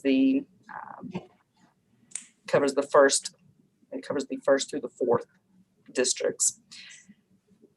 In the companion cases, one out of Campbell County, the Tennessee Supreme Court opined in December that the district attorney generals did not have proper standing to bring the action in their official capacity on behalf of their districts. The other plaintiff in the action is a baby doe. The court opined that the lawsuits on behalf of the baby doe can continue, but that the generals did not have standing. That decision was actually issued on December 18th. We are now past the appeal period. The city has not been made aware of any appeal that was actually filed in relation to that decision. However, during this interim period, the Nashville law firm has, in conjunction with the generals, drafted proposed resolutions and retainer agreements and issued some of those to the counties and the cities within their districts. Washington County received one and Johnson City received one. So what has been presented to you on the agenda as the backup documents is a copy of that retainer agreement as well as the proposed resolution. In considering the lawsuit, what the city's active role would be in that lawsuit, looking at all the likely outcomes of getting taxed with discretionary costs, which would mean if the suit was not successful, versus potential outcome of awards to be dispersed to the prevailing parties. Essentially, the pros are not outweighed by the cons in this action. It is staff's recommendation not to pass the resolution or to sign the retainer agreement. There is a lot of liability that could be attached to the city by being a named party in this action. Each of the defendants have filed for bankruptcy. While there are other settlements that have taken place across the country from these same companies, it's questionable what the true monetary award could be versus the litigation expenses. Yes, Mayor. So Washington County is already a named participant. Does that give them, the attorney generals or this firm, the ability to proceed, or were they just looking for somebody to be their plaintiff and now they have somebody? It truly is unclear. I think that the net was cast super wide. The court has to also approve these parties that are being added, and that's yet to be seen as well, whether the court will even approve during an appeal process the substitution of parties. But the question also that the city has to consider is, if the county is already a party, is the city a necessary party? The city is not a necessary party with regard to jurisdiction. The city is not an indispensable party with regard to issuing a judgment. So essentially the city is not, it doesn't help the case, it doesn't hurt the case. But the liability that could be attached with regard to potential exposure or expenses is very real if we are a named party. Thank you. I would move to not approve this. We have a motion to, I guess, is that the motion to reject, a motion to not approve? What do we need? Motion to disapprove would. Motion to disapprove. Thank you. All right. I'll second. We have that, and a second. Thank you. Is there further discussion? I guess I would just clarify, this is not to the merits of holding parties accountable for their actions. This is just whether the city of Johnson City needs to do that. If our county is already doing it, we can be supportive of that without being a named plaintiff. So. Yes, Mayor, and I will add that the city has been very cooperative with the generals. We have had city employees that have been deposed. We have aided in their discovery efforts as well, and we will continue to be cooperative. All right, thank you. Ms. Jennings, would you call the roll? Commissioner Brock, Yes. Commissioner Hunter, Yes. Commissioner Murphy, Yes. Vice Mayor Fowler, Yes. Mayor Wise. Yes. Mayor, next item is a recommendation to consider appointment of the city attorney. And just by way of background, one of the duties of the city commission, among many, is to appoint a city attorney by title who shall function as the director of the Bureau of Law, which is the legal department in our current terminology. In accordance with section 45.3 of the charter, this position actually is supervised by the city manager. Staff Attorney Sonny Santos has actually been fulfilling this capacity since her appointment as staff attorney back in 2019. And it's worth noting that this appointment would not affect the continuing use of any special counsel as provided in the charter as the city commission determines as necessary. And just by way of background, I've been around for a long time, so the actual city attorney by title we had was Jim Epps III, who's here for 4 years, and he served in the capacity of city attorney. So this position by title has not been appointed since that time. Okay. Are there questions or a means of action the commission wishes to take? Mayor, I will make a motion to approve the appointment of Sunny Sandos as our city attorney, and just say, I think we've all had opportunities to work with Sunny over these last couple of years, and this will be a great appointment. So that's my motion. There's a motion. Is there a second? I will second. Vice Mayor, there's a motion and a second. Any further conversation?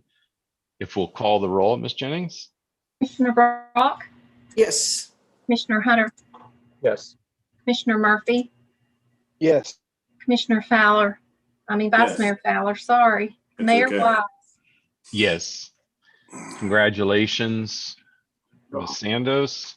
It is my- Charlie, I had a question. How much does the city physician position pay? We could certainly study that and make a recommendation. So All right.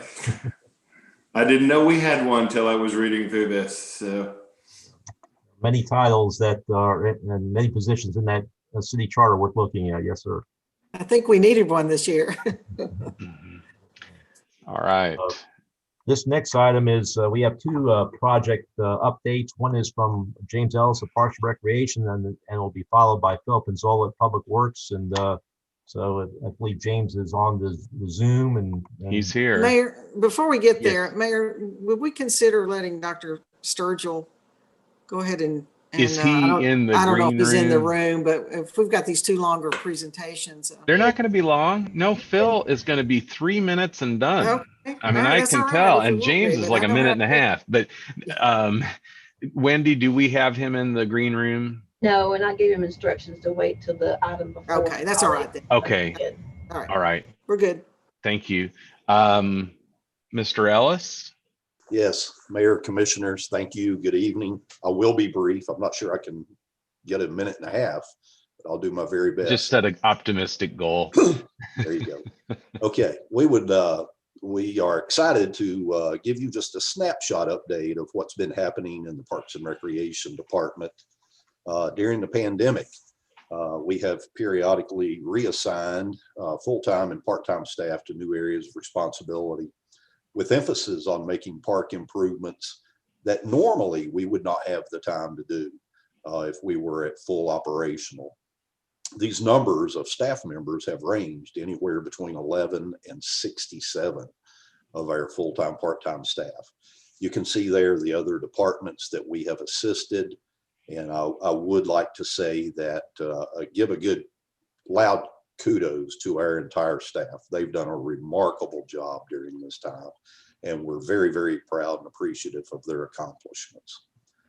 To begin the presentation, Ms. Graham, the Carver Park Splash Pad project, even with the weather that we have had over the past couple of months, we are nearing completion. Fencing will be installed once completion of the pad has taken place. The vendor will come on site and train our staff, as well as assisting us with the opening and closing of the system for a 2-year period, just to make sure that there's no kinks in the operations. We're currently scheduled to open on Memorial Day weekend, and that would be right along the same time frame as the existing splash pad, which is located at Rotary Park. Ms. Graham. Rotary Park Playground Splash Pad restrooms. As you're well aware, facilities management has joined forces with the Parks Department. They have actually constructed the facility, which will be located inside the fenced playground and splash pad area. So parents will not have to worry about children leaving that area to go inside the park to go to the restroom. Right now, we're at the point of installing the fixtures, and the scheduled opening for this playground and restroom facility is tentatively April 1st, weather permitting.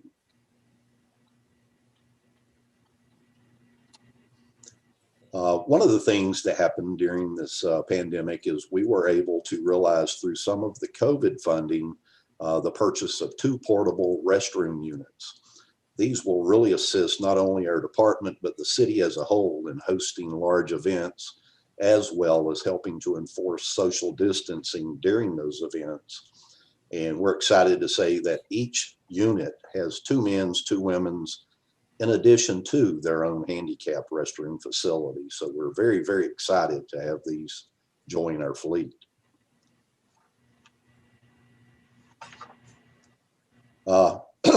Starting back late last March, we selected a group of our staff, and we had many volunteers from our recreation centers, from our athletics, marketing, and other divisions who really wanted to put a fresh face on the park's facilities. So this painting crew, as they're referred to in-house, has basically touched every structure in our entire park system to some degree. During the course of the year, they've painted exterior and interior as far as our outdoor restroom, concession, press box facilities. They're currently working at the Keystone Center, both inside and outside, on putting a fresh coat of paint on that facility.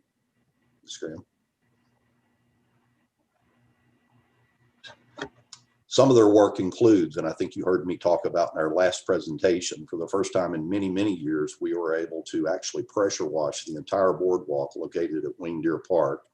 We replaced approximately 1,500 feet of the original splintered top railing, replaced damaged deck boards, applied a coat of stain to the entire boardwalk, and we have added new pedestrian lighting, which the visitors there are excited about, and I'm sure the majority of the fishermen there will be as well.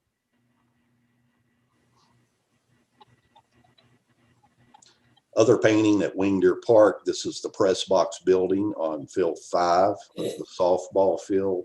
We've sanded the stairs, the decking on the 2nd level, replaced some railing, did a lot of painting there and touch up. So it's made a major improvement to that facility. As I said, the Keystone Center painting, you'll see there, we've painted everything from the railing and the doors at the entranceways to the hallways, the restroom facilities.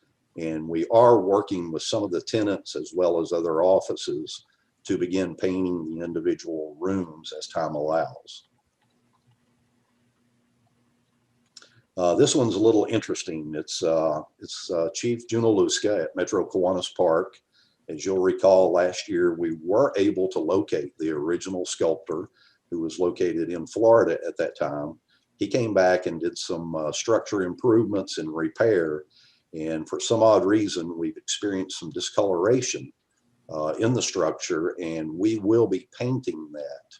We're working with facilities management to select the correct paint to go on that particular wood. And once weather allows, we will be putting a fresh coat on that structure.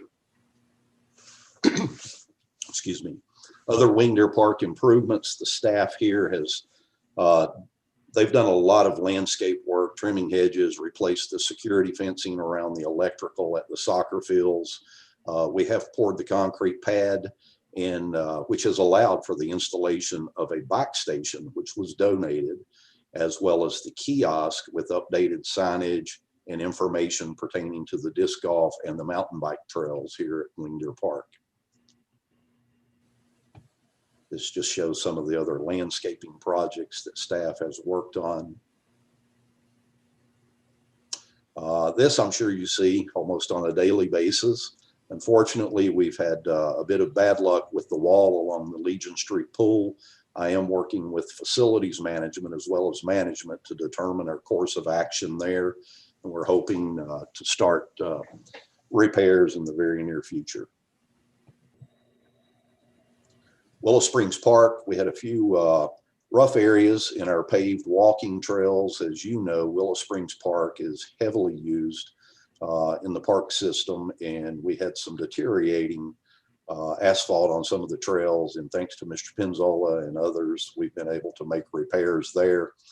And we have partnered with the Dog Park Association, and they have purchased a supply building and a storage building to place inside the perimeter of the dog park and supply some of their tools and items needed to operate successfully at the park. So we're really appreciative of our relationship with those folks.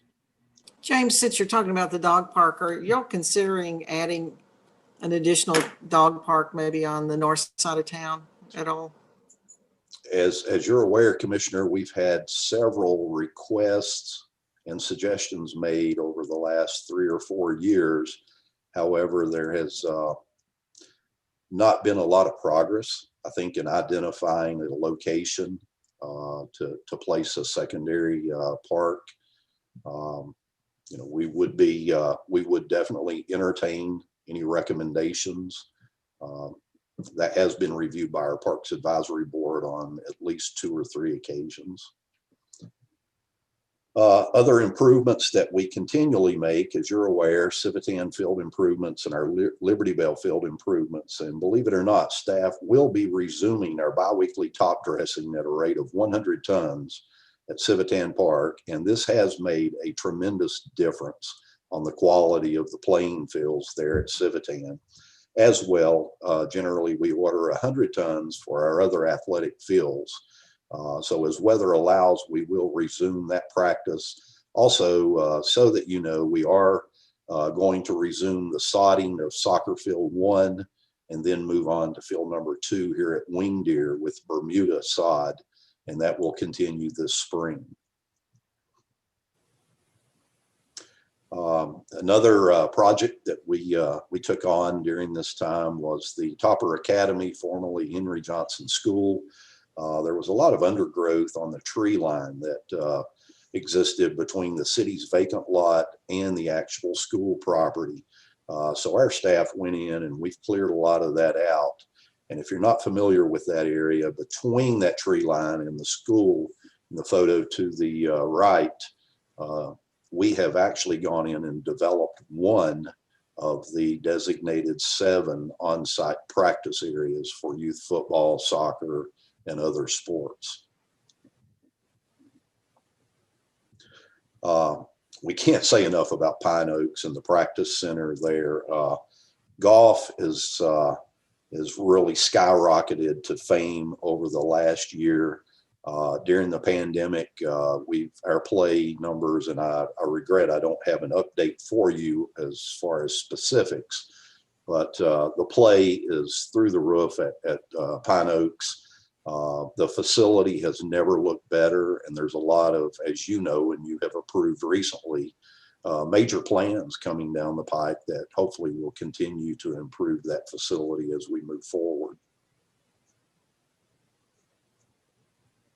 We're very, very proud of this one, our second go around at a grant awarded through the Blue Cross Blue Shield program. And we're very happy to announce the Healthy Place grant was approved for Kiwanis Park. You'll see to the left some of the amenities that will be included will be a 20 by 40 pavilion. They will even provide the trash receptacles, the picnic tables. We also have 2 play units for ages 2 to 12 and 5 to 12. I'm sorry, 2 to 5 and 5 to 12. And this will be our first playground that will actually have the poured-in-place surfacing installed there. There is a swing area. Swings has been a request at Kiwanis Park for a couple of years now, and we were optimistic that this would become a reality. So we're happy to tell the public that there will be swing sets there. Also, they will install 50 feet of sidewalk to access play. It will meet all ADA. There will be benches installed as well as bike racks, and there will be a minimum of 3 outdoor fitness stations installed there. This is just sort of an overhead. The actual project, the property line will be basically from Market Street to Main Street. It will be located between the Veterans Memorial and the existing creek. We plan to, at some point, take down, with the help of Mr. Penzola's division, the existing bandstand, which has been on our radar for a couple of years now. And we're optimistic that through Mr. Trivett's assistance, along with our park services, to build a new restroom facility that will not only accommodate this play area, but the Little League baseball field, the basketball court, the volleyball courts, and the Veterans Memorial, which would be located there adjacent to this playground. Speaking of playgrounds, we're very excited, and this photo's a bit outdated. I think I took these photos about 2 weeks ago, actually. If you haven't visited the King Commons Playground, I would like to encourage all the public to go by, because it's really unique. It's a very beautiful setting, and we're proud to be a part of that. Once the playground has been dedicated and is open to the public, Parks and Recreation will be responsible naturally for the upkeep of the playground as well as the restroom facility. And these are other photos of the project as it was taking place. Another shining star for our Park Services Division, as you're well aware, their location was housed on East Main Street for many, many years. And we were able to secure this vacant building out on Eddie Williams Road. All the renovation has been completed in-house by a number of departments, and this facility houses the majority of our maintenance and turf employees. Recently, staff has made improvements to the front of the building by constructing the bench and installing the new dedication plaque, which we installed approximately 2 weeks ago. We're optimistic that we will have an official dedication at some point in the near future. Other photos, you see we have a fenced lot now to secure our equipment and our vehicles. One of the challenges is employee parking, and we're working to try to develop a parking lot to the rear of the building so that there will be ample parking for our employees. Again, photos on the bottom level are basically just the insides of the building, from tearing out old walls and doors and facilities to installing new flooring, lighting. All of that, again, was done in-house. So we're very, very proud of our Park Services Division. And lastly, it allows us to keep a large majority of our equipment under roof. The facility itself is 10,000 square feet, and we currently have approximately 32 full-time, part-time employees, as well as temporary seasonal staff that makes up that division. And that is our presentation. I'll be happy to answer any questions.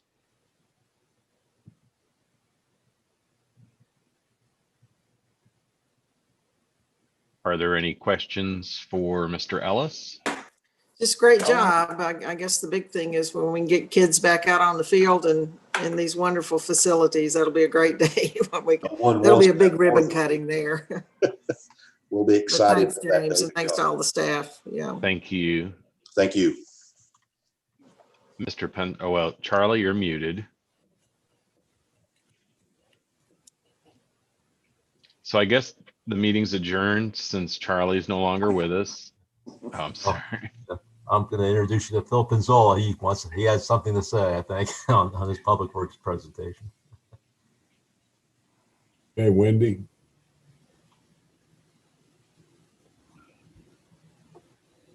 Okay.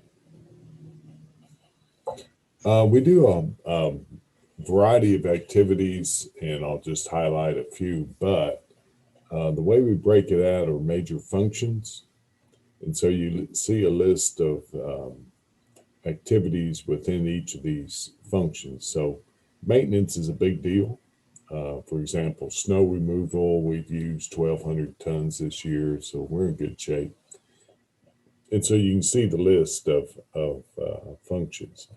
Beautification or activities. Beautification, that is a part of one of our functions for the community as a whole. So you see landscaping and public art. Okay. Wendy. We support economic development. We'll talk a little bit about that as we go through some of the projects. Do plan reviews. Redevelopment, that's where we're getting into neighborhoods in like Langston area and Maupin Row. And that's what new sidewalks are for in some of the areas. And finally, environmental. We talked a little earlier about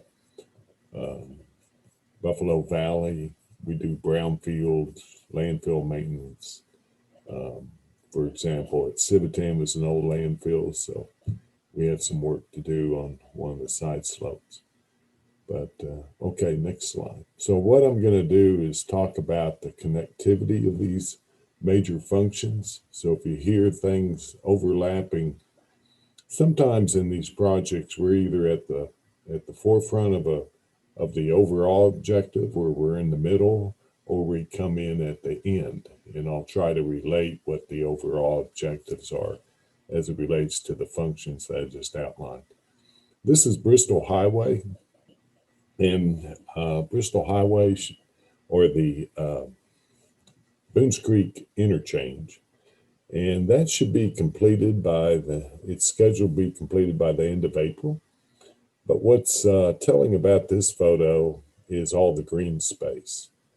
And the major inhibitor to doing anything on all that green space has been the congestion with the interchange. So it's once that project's completed, I would say in 5 to 10 years that will all be filled in. Okay. So these are just some photos. Work's ongoing and looking for a end of April completion. There's a major project that's going in on the vacant land there to the right.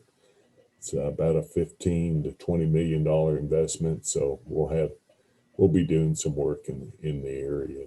But this is as a result of eliminating congestion by this project. Okay. This is just ongoing activity. They're working the south side of the interchange now. Okay. You can see it's multimodal. So we spent a lot of effort encouraging multimodal. So this is a walkway that eventually will go to Jonesboro. There is a bike trail along that area. So we're looking at kind of complete street networks as we build them out. Okay. This is Lark Street that was completed last year. And so that opens up, I think we had 15 acres left, and looking for that to redevelop. So the connection is we build transportation systems on the front end in order to open up land for economic development. Okay. And so now we're putting the signals in. We have all the foundations poured. We're just waiting on the poles and lights to come in, which we think will be within the next month. But what's interesting about this is the connectivity of this project to what happens across the street on the Armory. And so we kind of eyeballed it in and going to develop plans. Okay. And so next slide. And so this is the preliminary master plan. We have out on the streets RFQs to hire a firm or firms in order to do the master plan of this entire area. It won't quite look like this, but to master plan it, then design the road network that opens up 50 or so vacant acres in the area and supports ETSU and hospital and et cetera. So that's going to be a project that will come alive in probably a year or so. Okay. This is Roan Street. You saw some publicity on it. That's where we go back and look at retrofitting to develop green space, a complete street network with sidewalks on both sides. So we're working on the plans now, and this will extend from Browns Mill all the way to Oakland Avenue. It's a kind of a difficult project because we don't want to move power poles, et cetera, but we should start work on this sometime in the spring, late spring. Okay.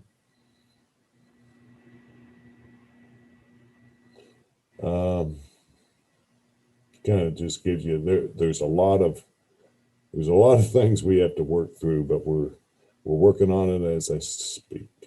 Okay.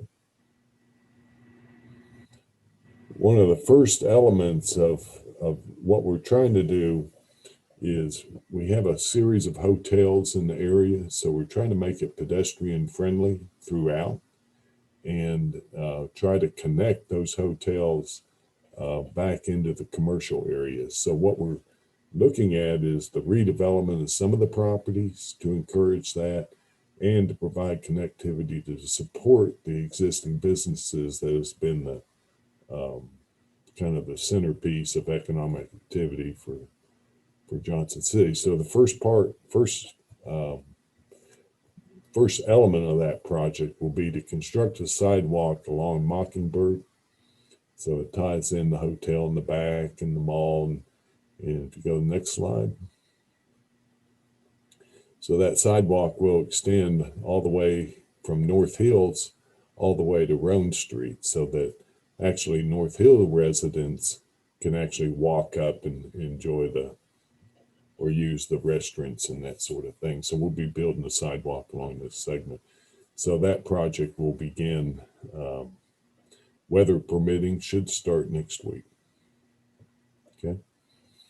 This is a project where we put signals in order to support the expansion of ETSU, as well as provide safe pedestrian access across at key locations so that the traffic is less of an inhibitor for people to cross. And so obviously it's in support of the next slide. The Performing Arts Center. So we should be developing something that should be a great project for Johnson City. Okay. James just talked about it. What we have left to do is we're going to put railing at the top of the wall.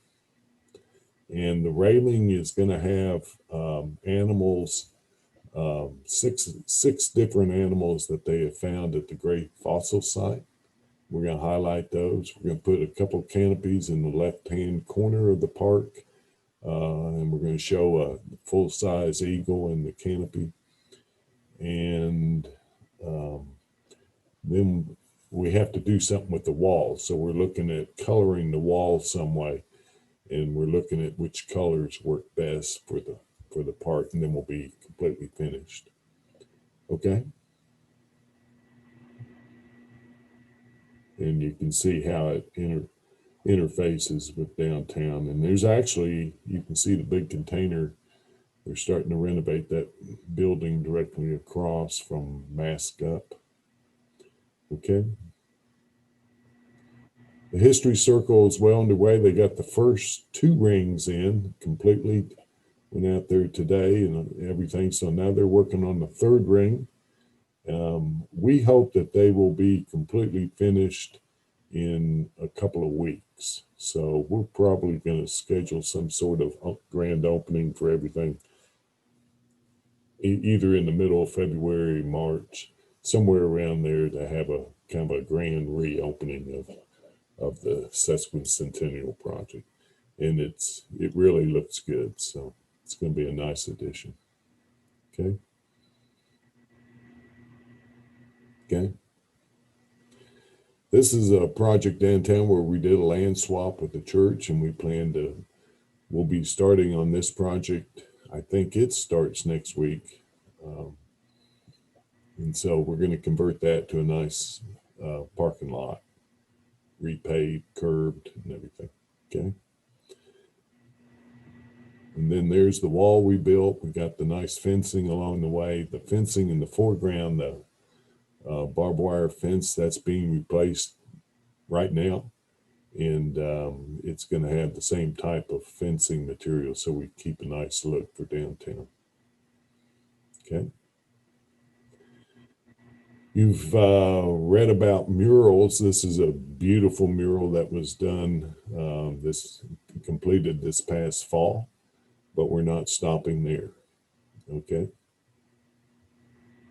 We plan a mural on this wall, and it will be presented to you once I get the final edition of what that might look like and see if see if you're interested and this is kind of a joint effort with Blue Plum to pay for everything.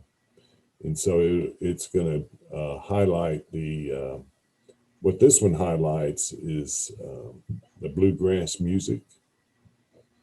Okay.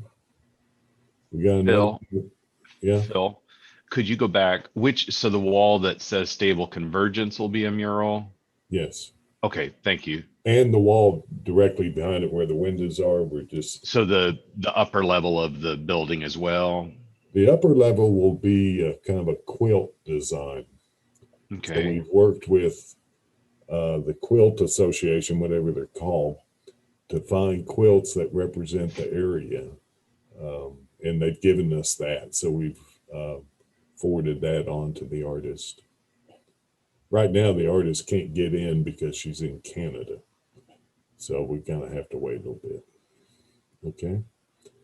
And then we're out to RFQs for these walls. And that's in part of the beautification of North Rome. Okay. And then, as James pointed out, we got this wall at Memorial Park. We're actually applying for a grant to see if we can't convert this to a mosaic plus a mural along this stretch of road to so that we don't have to spend the money on rebricking and utilize the wall for another type of mural. Okay. Tom is working downtown. That will be a streetscape project where we replace all the sidewalks and stuff. As soon as he finishes, we'll move in. So that's part of the redevelopment of Market Street, and that will leave us with what to do with Main Street. But this is part of the redevelopment effort downtown. Okay.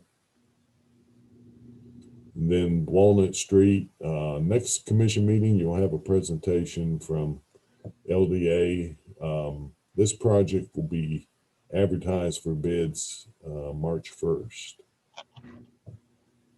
Okay. And there's Harmon that we've have initiated purchase for stormwater. So we'll integrate park systems and so on. They'll talk about it at the next meeting. This is Langston neighborhood. We've started work. We're working on this project. And we're about a third of the way through to try to redevelop an area and encourage it to be all paved and new sidewalks, new curbs, etc. Okay. So they're out working this week. Okay. Okay. This is a project we finished late last year. What's interesting about this in terms of connectivity is this is right behind City Hall where we redid all of Market Street and rebuilt the street. But to the left of this trail system that goes to Broadway, we're in conversations with the landowner about building possibly like a children's play site with pump tracks, etc. The landowner has been talking with somebody to build a climbing wall facility, kind of a fun thing. So we've reached out and said, let's work on a master plan. This will be James and Charlie, and I don't know why I'd be there, but anyway, so there's the connectivity. And then this is kind of the beginning phase to talk about whether or not you really want to, should we move towards building a trail all the way to the Watauga River? That's a great project, one you ought to keep at the forefront whenever funding's available. That would be well used. That would be a huge project. That's 4.5 miles of trail. That would be wonderful. It's beautiful through there. Okay. This is where we go into a neighborhood and redevelop. This one's got multiple objectives. Number one is I think this house we purchase tomorrow, I think. So we'll remove we will have removed most of the dilapidated housing in this neighborhood. It used to be the worst in town. We've repaved the streets and we've opened up the floodway. So we're taking everything out of the floodway so that there's not, to improve stormwater quality control. Okay.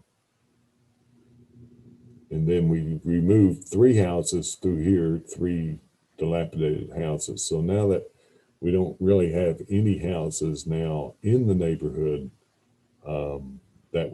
that's located in the floodway. So then this, if we thought about how to utilize, say, community development funds or something in order to encourage new construction in the neighborhood to fill it back up, that is, if you combine all those forces, then this could be a playground, it could be anything, and use the lands that were purchased. So we deal with stormwater, neighborhood redevelopment, and that sort of thing. That's it.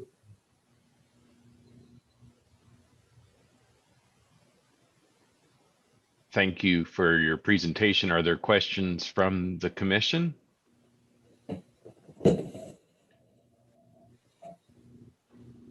I would just say, Phil, do you have any extra time? Well, you Y'all know, had if I would retire, except Charlie and James keep giving me all these projects.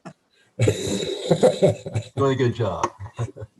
Well, I tell you, the park and the history circle downtown is just amazing. And your guys, I've talked with several of them because I go down there often, and I think they've had a really good time doing those, particularly the park project. Brings a lot of smiles to their faces. Yeah, you know, that's one of the things that we are capable of doing. I'm not saying everybody, but we try to do as many of these projects, which is very unusual for a city of our size. We try to do them in-house. And the reason for it is then the employees have something to look back on and take their family out and say, hey, I built this or I built that. And it really is a morale booster. So most of the guys are really excited about doing these projects whenever the opportunity arises. One of them said to me, kids come and stand around the fence and watch us work with just huge smiles on their face. So, well, I think downtown's got a lot going for it. And, you know, the expansion of West Walnut and you know, we've got parks ready to go on either side of that big project, and the land's being purchased, being redeveloped. I think it's just going to be a super thing for Johnson City.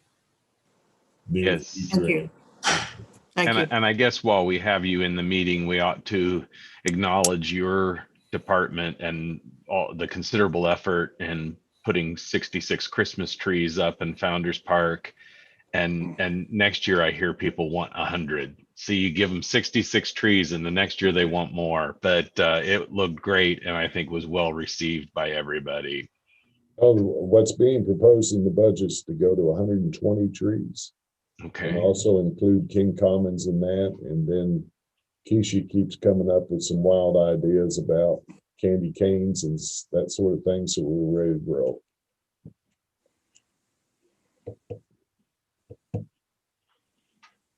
Mayor, Very good. Mayor, the next item is public input on your agenda. Wendy, do we have anyone in the green room? Yes, hang on just a minute. I'll let him in. All right. Some wild ideas about candy canes and that sort Mark, of thing. can you tell us your name? Caller, you may need to turn the audio off because there's a lag on what you're watching. Wendy, do we have anyone in the green room? All right. Can you hear us on the phone? Yes. Okay, can you just respond to the phone and cut down your video there? Thank you. It is. All right, welcome caller. We have public input at this point. And so if for the record, you'll state your name and address. We have 3 minutes allotted. And if you need just a little bit more I'm sure we'll be understanding, but if you could limit your comments to the topic, please introduce yourself and proceed. Hi, this is Jeremiah Sturgill, and currently located at 508 Harbor Approach, Johnson City, Tennessee. And just wanted to say thank you to the entire commission for letting me speak tonight. And I'll try to be quick. I know you guys want to get off of here. And also just Phil, I'm excited to see all those Christmas trees next year. My wife is listening and she was like 120, should be way more. But also just wanted to thank Preston Mitchell. He has been very, very helpful during just all my questions and helped me get to this process. So just a quick background. My wife and I both moved back to Johnson City about 3 years ago and set up dental specialty practices here in Johnson City. We love the area. One of the things that we looked to fulfill during COVID was buying a farm, which we always dreamed of having here in the area. We both grew up on farms. So we found 50 acres that we thought was perfect because it was right between the line of city and county. And it's right there on Claude Simmons. I sent a picture of that to Wendy and Preston because I'm not on Zoom, but if they could maybe pull it up for you to see it, that would be great. Either way, we were under the impression that that land was in the county and would only go into the city if it was turned into a subdivision. After we bought the land, we kind of realized that the land was already in the city. It had been approved to be a subdivision, kind of an extension of Alexander's Grove. So since that point, we have been working on trying to figure out what would be a feasible way to get this back into the county for us to have it as a farm. And some of the reasons behind this are, this is land that we do not plan on ever developing. We plan to use it as a farm. We have already had our farm proposal approved from the Tennessee Agriculture Department as a tax exempt status. And we are on sewer and also on well, so we don't use any public utilities there. And we're also completely surrounded by the county on all sides except for on one side, which is against Alexander's Grove. And with that, some of the things that come with having a farm is that, we're going to have livestock, eventually some of that livestock. Unfortunately, I grew up where, if a horse broke its leg, you unfortunately had to let it down as soon as possible by, shooting a firearm. And at this point, I would have to drag a horse, across to my neighbor's land and shoot it. And, also just having an open fire occasionally. There's just things that come along with having a truly working farm that make it ideal for county versus city.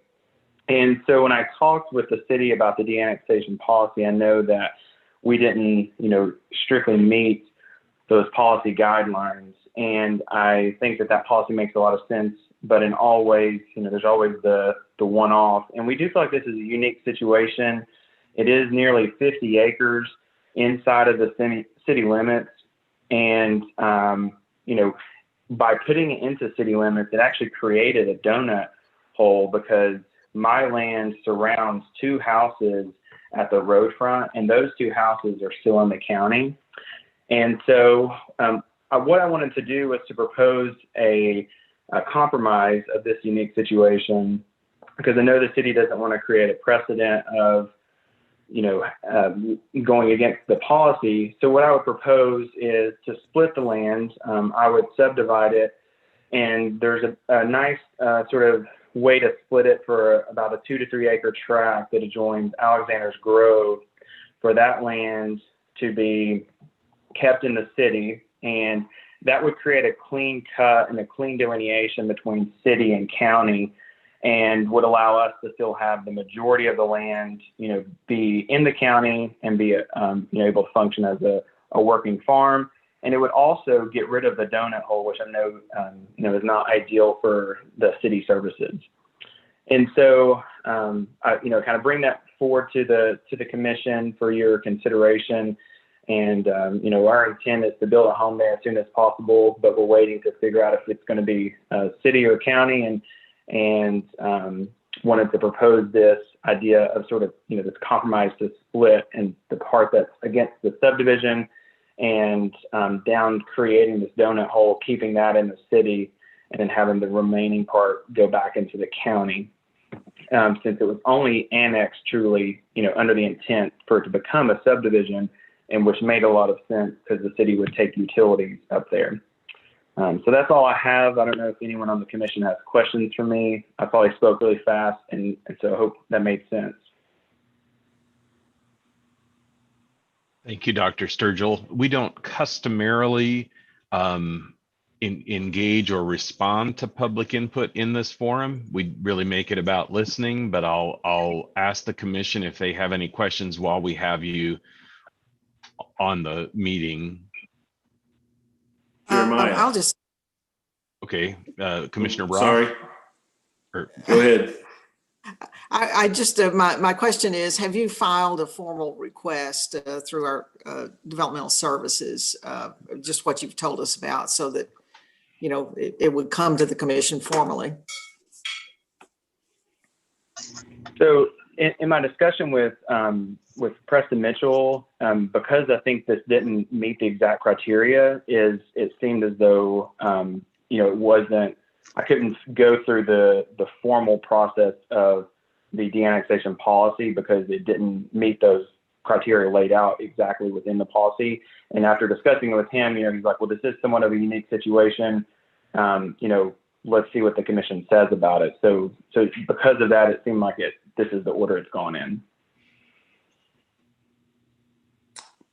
Jeremiah, I was going to just say, we appreciate you waiting. This is Todd Fowler. And yes. Thank you for coming before us and letting us know what's going on, so we have a really good idea of what you want. So thank you. You're welcome. Are there any other questions for Dr. Sturgill while he's on the call?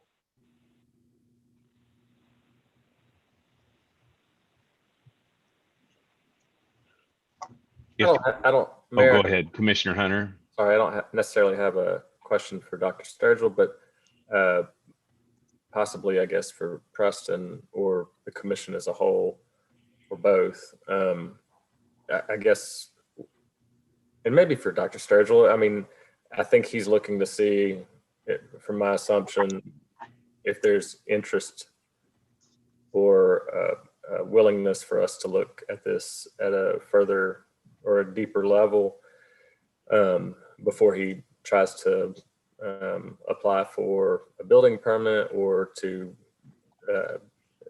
looking for some guidance on the possibility of some sort of waiver here. Preston, what would you recommend if this was something that the commission wanted to push forward or look at going forward with? And then I guess my second question would be to the commission as to, in relation to whatever Preston comments with, will we look further at this? So I was able to speak with the city manager about this prior to this evening. And, the de-annexation policy, number one, predates my arrival. And so I can only operate off of the information that I was given as to the intent behind the de-annexation policy. And that being that there was an attempt made by the city commission to, or maybe in the past, there were requests made for de-annexation, and those requests ended up, in a political situation that was maybe uncomfortable for the city commission.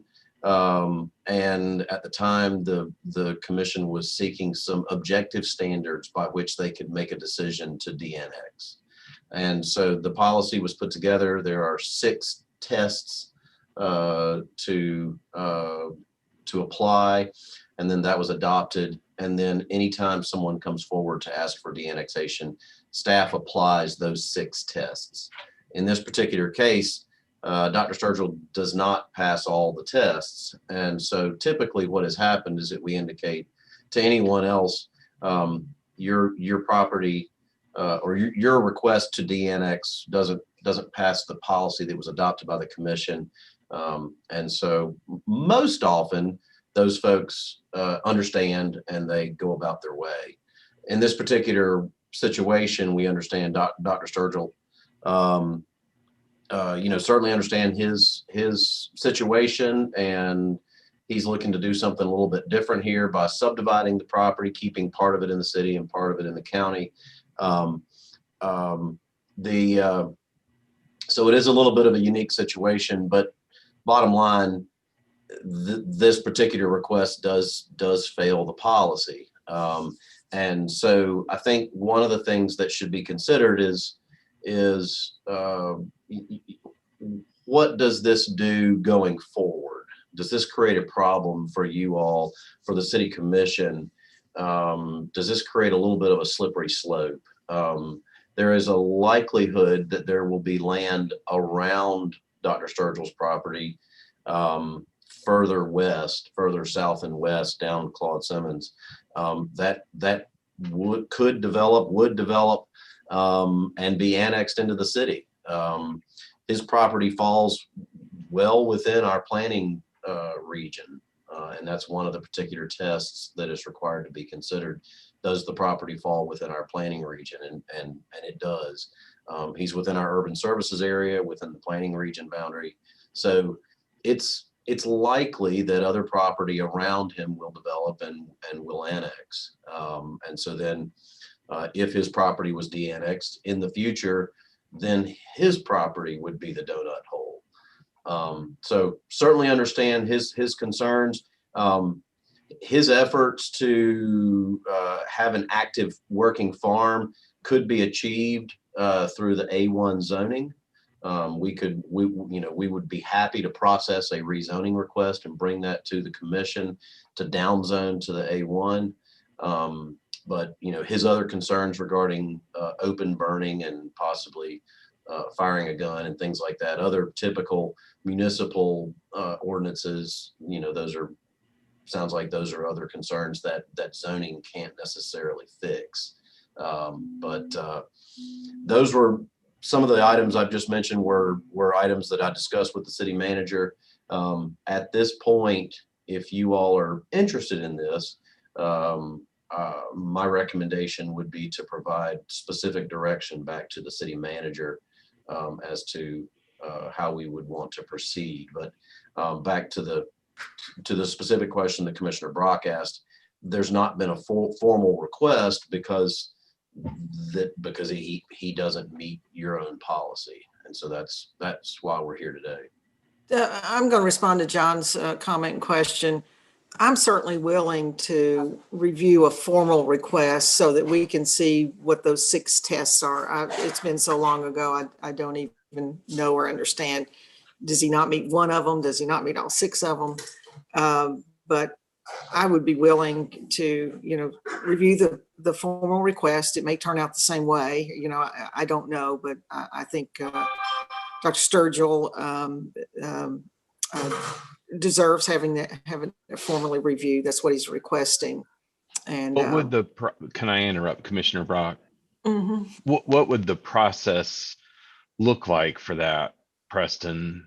And the reason that I ask is, correct me if I'm wrong, if people bring those sorts of requests, there's usually a fee associated with it, and then they would go to planning, and then they would come to us. Wouldn't that be the? That is correct. That is correct. And so, my recollection, I was a part of the commission that adopted the guidelines, and I couldn't recite them, but it was basically to largely restrict, almost to the point of not occurring, the annexation. And some of them, we just didn't want a situation where, well, now my kids have graduated from Science Hill, let me de-annex so I can get that city property tax. And I know that's not what Dr. Sturgill's talking about. Or, well, I bought this knowing it was in the city, but I want out of the city or something, or, a section of a subdivision coming in and asking to be de-annexed. And so I would like to be accommodating, and I think the A1 zone would get you there, but I don't want to see Dr. Sturgill asked to go through all these hoops if there isn't a stomach for getting into the de-annexation business. And that certainly needs to be part of the conversation. Well, and as Commissioner Brock mentioned, it's been a while since I've looked at the policy, but I feel, I could be wrong, but I feel like I recollect that it's not a matter of meeting all 6, but you have to meet some of them, of those, but I could be wrong again. I don't remember off the top of my head, but maybe we need to review that as the commission to be up to date on it.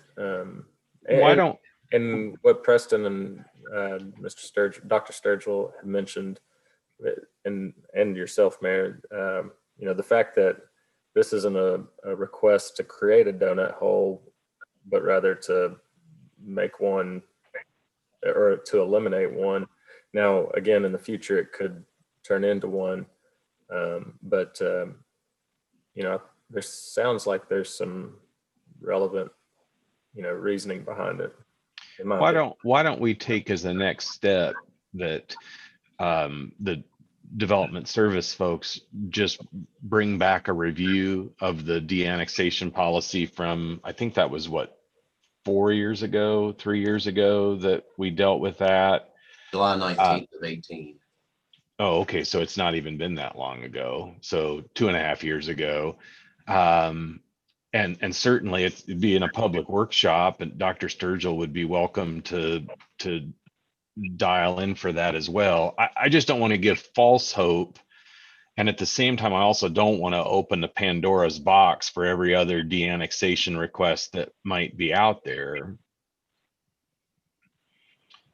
So does that sound like a plan to put that on a kind of on a list for an upcoming agenda? I mean, an upcoming workshop? Good with that, Preston? Absolutely. Staff is happy to do whatever the commission wishes.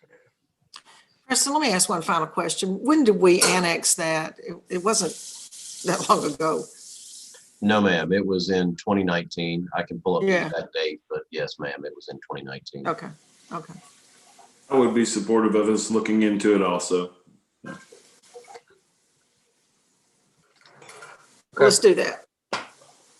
Do we need to set a firm date on that so we don't leave it hanging as far as the workshop?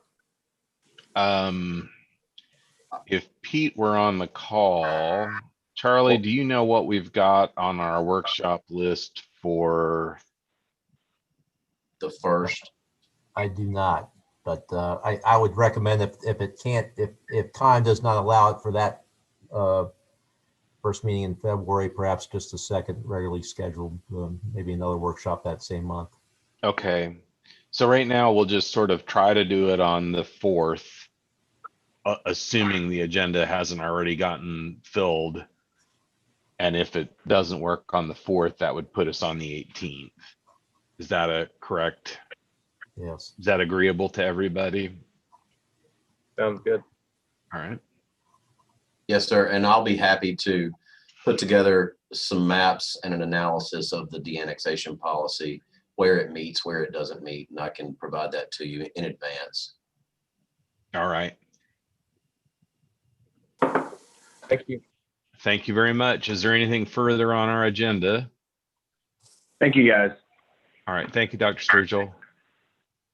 The city manager's report, but I have no specific report other than to say thank you to the commission and our city employees who have been working very hard through this COVID pandemic. And as Phil and James outlined, there may be a pandemic we're working through, but we certainly have every department working hard, whether they're internal services such as finance and legal, or external such as fire, police, water, sewer, public works, park and rec. They're all doing a great job. So thank you for your support. Thank you. And we stand adjourned.